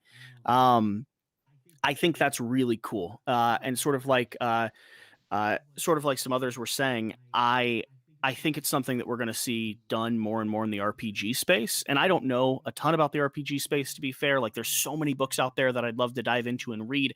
I don't know of other systems that have done this well, but for myself, it was one of the first times that I've seen us come to the table not with a pre-scripted character sheet, but actually take a journey together to figure out who we are. The question that I do have, and one thing I'd like to hear you talk more about, where does the story go from here? We've just all had this. I mean, we're all bought in. We've just had this really cool adventure, and we've just, I mean, literally and figuratively transformed in a lot of ways to become these demigods. What's the next journey when it comes to the game that we're playing? Okay. Well, for one, very huge kudos to Ivan for Umbilical Descent. That's like one of the. I keep on talking stretch goals. I can't stop myself. Do it. One of the stretch goals is to have him do a to have him record Umbilical Descent to be Oh, he so should. He's so right. good at that. Oh my gosh. Right? Right? Yes. Oh my gosh. Yeah, that's one of our stretch goals. I really, really hope that we make it to that one too, because Ivan is so choice, like with GMing in general, and then like being able to do Umbilical Descent in his way. Yeah. Oh yeah. Like, can I throw more money towards this Kickstarter? In any case, on with your question. There are many different realms of Ragnarok. Like when I had the void bust through, and then you came into the Yep. actual town, the actual land itself of Ragnarok. I talked about Nox Torund. I drew pictures. Wow. Yeah, and it's also known as Fresh Meat City, Mm. official capital town. It's a former graveyard turned God, I can't say words. Metropolis. It's like a central hub, so you can have a lot of your other stories come out of that. There are some campaigns that we have right now already done. In fact, we've done Masquerade of Madness on our channel, Hunters Entertainment. That was a 3-part campaign. Ivan did the first part, and I metal maestroed is the word that we're going as what we're going for GMing. I did parts 2 and 3 for our permanent cast that we have on Tuesdays. So we have that. We also have Wastes of Woe, which was played, I believe, last Friday. Time is weird. We had a Whitney Moore actually metal maestroed Waste of Woe and did that with Kari Walgreen, Mixty, and the lead. I think we had the lead singer of Gygax on there also. It was metal as freak, and so you could see Waste of Woe there. And then, of course, I just did Umbilical Descent with y'all, which is the Yeah. character creation journey. So, but the realms of Ragnarok, like I said, there's Nox to Runes, there's the Umbilical Spiral, which is the holy / unholy gateway that bridges the two worlds. So, there's that. I mean, there's in Masquerade of Madness, with that campaign, you end up going to Hull House, which is this mansion slash giant arena slash like the most epic party that you always want to get into. That's also like a museum for all genres of heavy metal past. There's a lot that GMs are going to be able to do with Ragnarok, not only with the campaigns, but having access to these lands and to these realms. So I mean, I feel like it's gonna be, the rock just keeps on giving. And then I do have one other question, if you don't mind, Mike. I When we were playing the campaign, you offhandedly mentioned that if we got too much of a certain type of damage, rolling ones on our d4s, we then transport back into our mundane life. That to me sounded horrific. How does that play during the experience of the game? Because even the moments where you had us get punched and flash back felt very uncomfortable. And I like the uncomfortableness of it, but I also I'm curious when it comes to the larger campaign, how does that mundane life still remain part of this story? Okay. With that, keeping in mind that this is beta and things are all of these things are Everything's change. yes. All of these things are subject to change. With that, I actually find it very cathartic to exist in Mundania.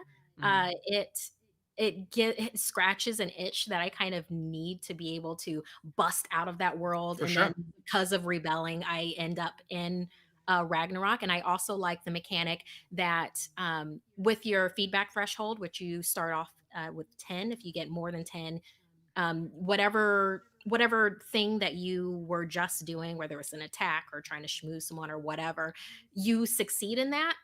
It's like you wonderfully succeed in that, and then you get yanked Yeah. into Mundania. So with that, with the mechanics of being back in Mundania, that's still in flux. We're going between having it be narratively succeeding in tasks to then be epic enough to come back into Ragnarok, to having it just be narrative, to having an actual like thing that you have to do with gameplay, with like rolling of dice to keep on having it happen. So that one is still in flux. I know that I enjoy whenever anyone gets knocked back into Mundania. It's I so enjoy it. it's so interesting because for me, RPGs do a lot of things. Sometimes they're an escape, sometimes they're a refuge, sometimes they're an opportunity to explore and learn things about yourself. And I've had experiences, experiences with a variety of systems that have all done that. Your contrast between being the demigod and then jumping back or being thrust back into Mundania, for me, seems like a place where a lot of hard things would come up if I was if you're running, and it doesn't have to be, but the opportunity of that contrast there has so much opportunity for self exploration that I think is really cool. Again, it doesn't have to, but it really is a system that encourages that. COTJ says, make it like Ninja Burger, where you have to write a rock ballad to go back to metal. Cool. That's a great idea. I'll be back in 1 Yeah, moment. so, Excellent. no, I'll have a full review of this in about a week, but He hated it. I loved it.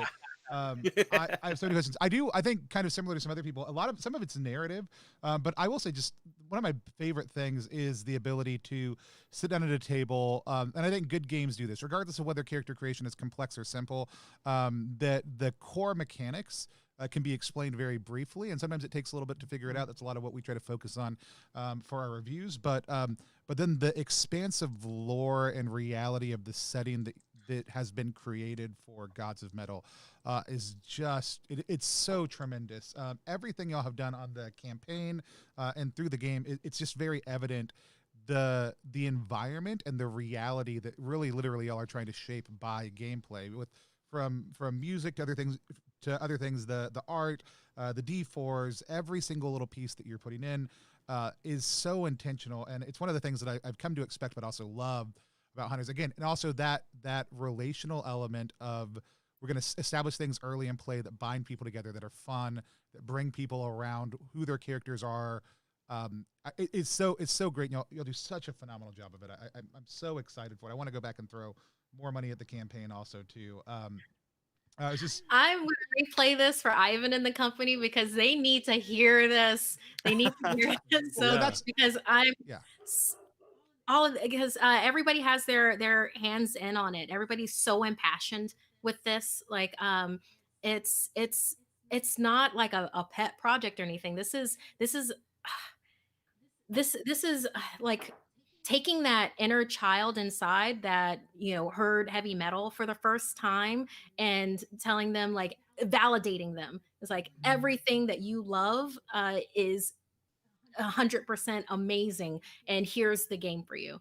And that's what Ivan and Hunters have done, with this game. And I've felt myself like swept into it, like, where I'm like, yeah, I want to run Umbilical Descent for everyone, kind of thing. Or me running like Masquerade of Madness. Oh, it's everything. It's everything that you said, along with like that validation. Any kind of nerd validation that Yeah. I can get is that, and this is basically it in a game. That actually, just for you, the specific event, I actually would love, as just a digital stretch goal, I don't even need it in print, I would love your GM cheat sheet. Like, I would love, no, seriously, 10 points on how to, 10 to 20 points on how to, like, good ideas for running Gods of Metal. Because, like you said, just looking at some of the art. And, for a lot of people, that's going to be obvious because they're experienced GMs. They know how to pull that in. And for a lot of people who are running a game for the first time, especially a game, like I said, like, the rules are super approachable. Like, even as we were going through everything, I didn't know any of them, but I was easily able to track with what was going on, was being said, and it was easy. And so then it just frees the GM and the players up to say, okay, more, how do we explore this space? But a lot of people don't know how to run a game, and it seems intimidating. And even just having like a piece of paper front and back that's like, here are 10 or 15 ideas for how to do this, I think would be a tremendous add-on. And again, part of that's absolutely 100% to your skill. Part of that is to the setting and the extra elements that are created, and just knowing how to fit those in and how to bring those into play. And I think people would benefit well from that experience. You're going to have some people that are willing to touch this that would not touch D&D. Yeah, absolutely. Yeah. Oh, that's wonderful. So So I in that vein, there's an element of, when I think of a game, like, I'm a very RP heavy D&D player, and I've found my table. You know what I mean? Like, I found like a group of people that are very, like, even the DM is willing to, help you narrate and all, or you're willing to just come up RP, very RP heavy.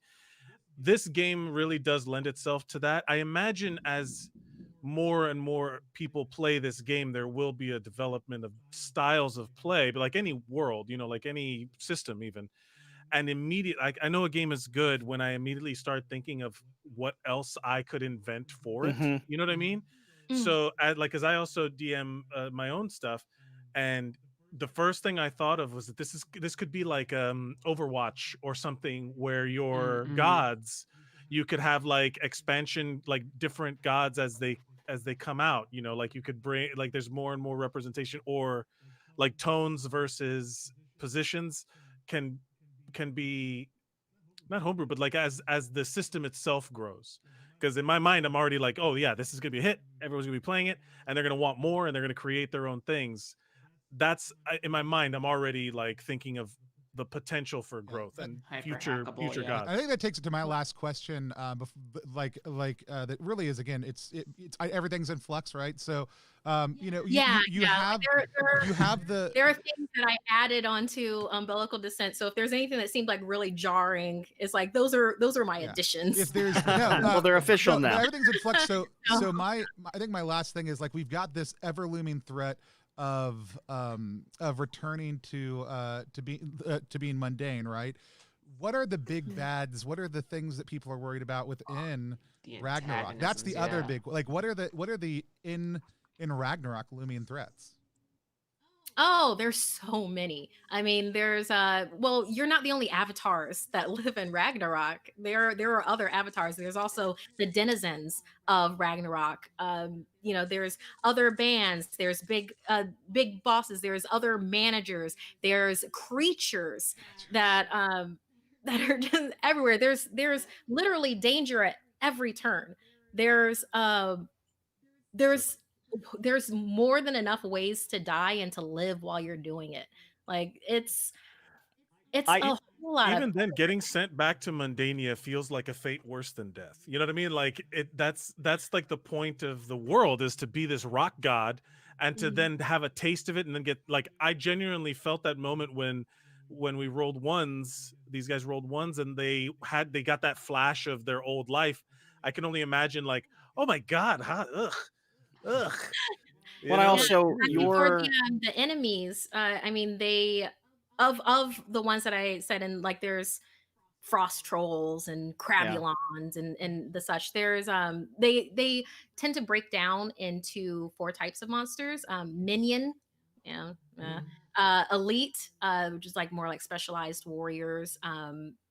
You actually ran into elite with the posers, and I kind of minionized them a little bit for time's sake.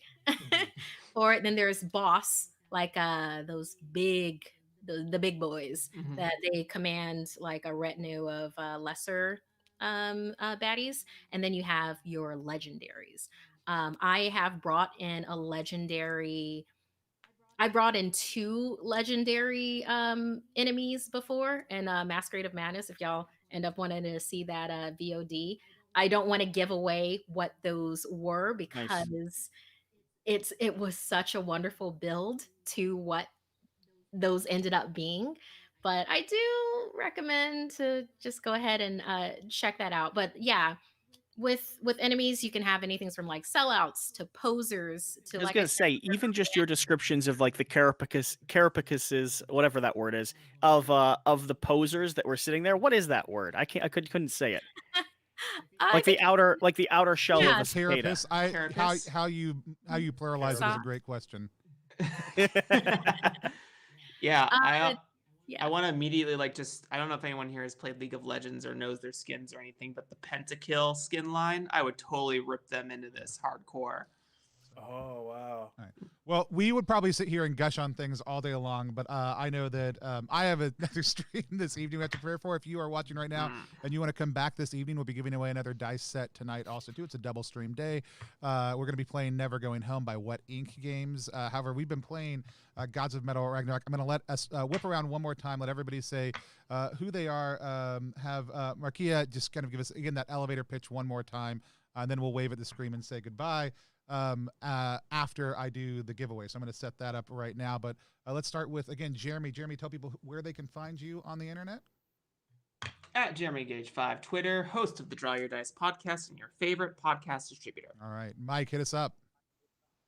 Mike Mercadal, at Mike Mercadal on all social media. You can find all my podcasts there. And also a voice actor, keep an ear out. Or if you have a project that you need voices for, let me know. I'd be happy to do it. And you can find the podcast network I'm a part of at missingsock.com/Patreon or patreon.com/missingsock or Missing Sock Network on Instagram. All right. And then Markeia, so tell us again one more time just about the game.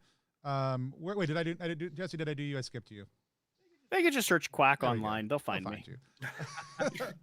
Markeia, tell us one more time the pitch for Gods of Metal and where people can find more information online. Okay, Gods of Metal Ragnarok is the latest game created by Hunters Entertainment. It is your epic heavy metal fantasy RPG brought into life to deliver you from the gray, drab world of mundania to be able to rebel and to live your best rock life within the realm of Ragnarok. You can find Hunters Entertainment. We have Discord, a community. You can go to huntersentertainment.com. We've got a TikTok now. I mean, look at us. We're all into the new math kind of a thing. For me personally, if you want to connect with me or have me GM your game or something like that, go ahead and connect with me online. I'm at Markeia McCarty, MarkeiaMcCarty. That is Twitter and also Instagram. And if you connect with me here on Twitch, it is at Darth Markeia, and that is also my Discord. Awesome. There's also been the link right below us the entire time, a short link if you want to go there. It's ttrpg.link/Ragnarok. KS, it'll take you straight to there, and let them know that we sent you.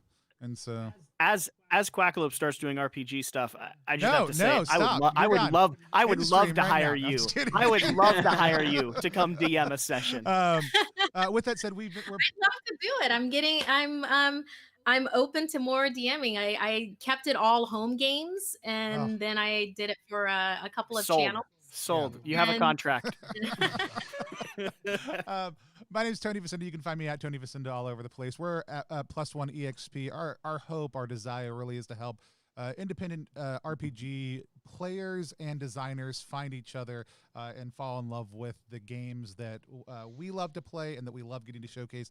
You can find our mix of actual plays, interviews, and short polished reviews all at youtube.com/+1exp. You can find all the games that we make at +1exp.com, along with some amazing beard products, and coming soon, skin and lip products. Because not everybody has beards, but most people have skin and lips, and so that's something we've got coming up. And so check out any of that stuff. I still have never figured out a good way to sign off. So until next time, we're just going to wave at the camera and tie line the stream.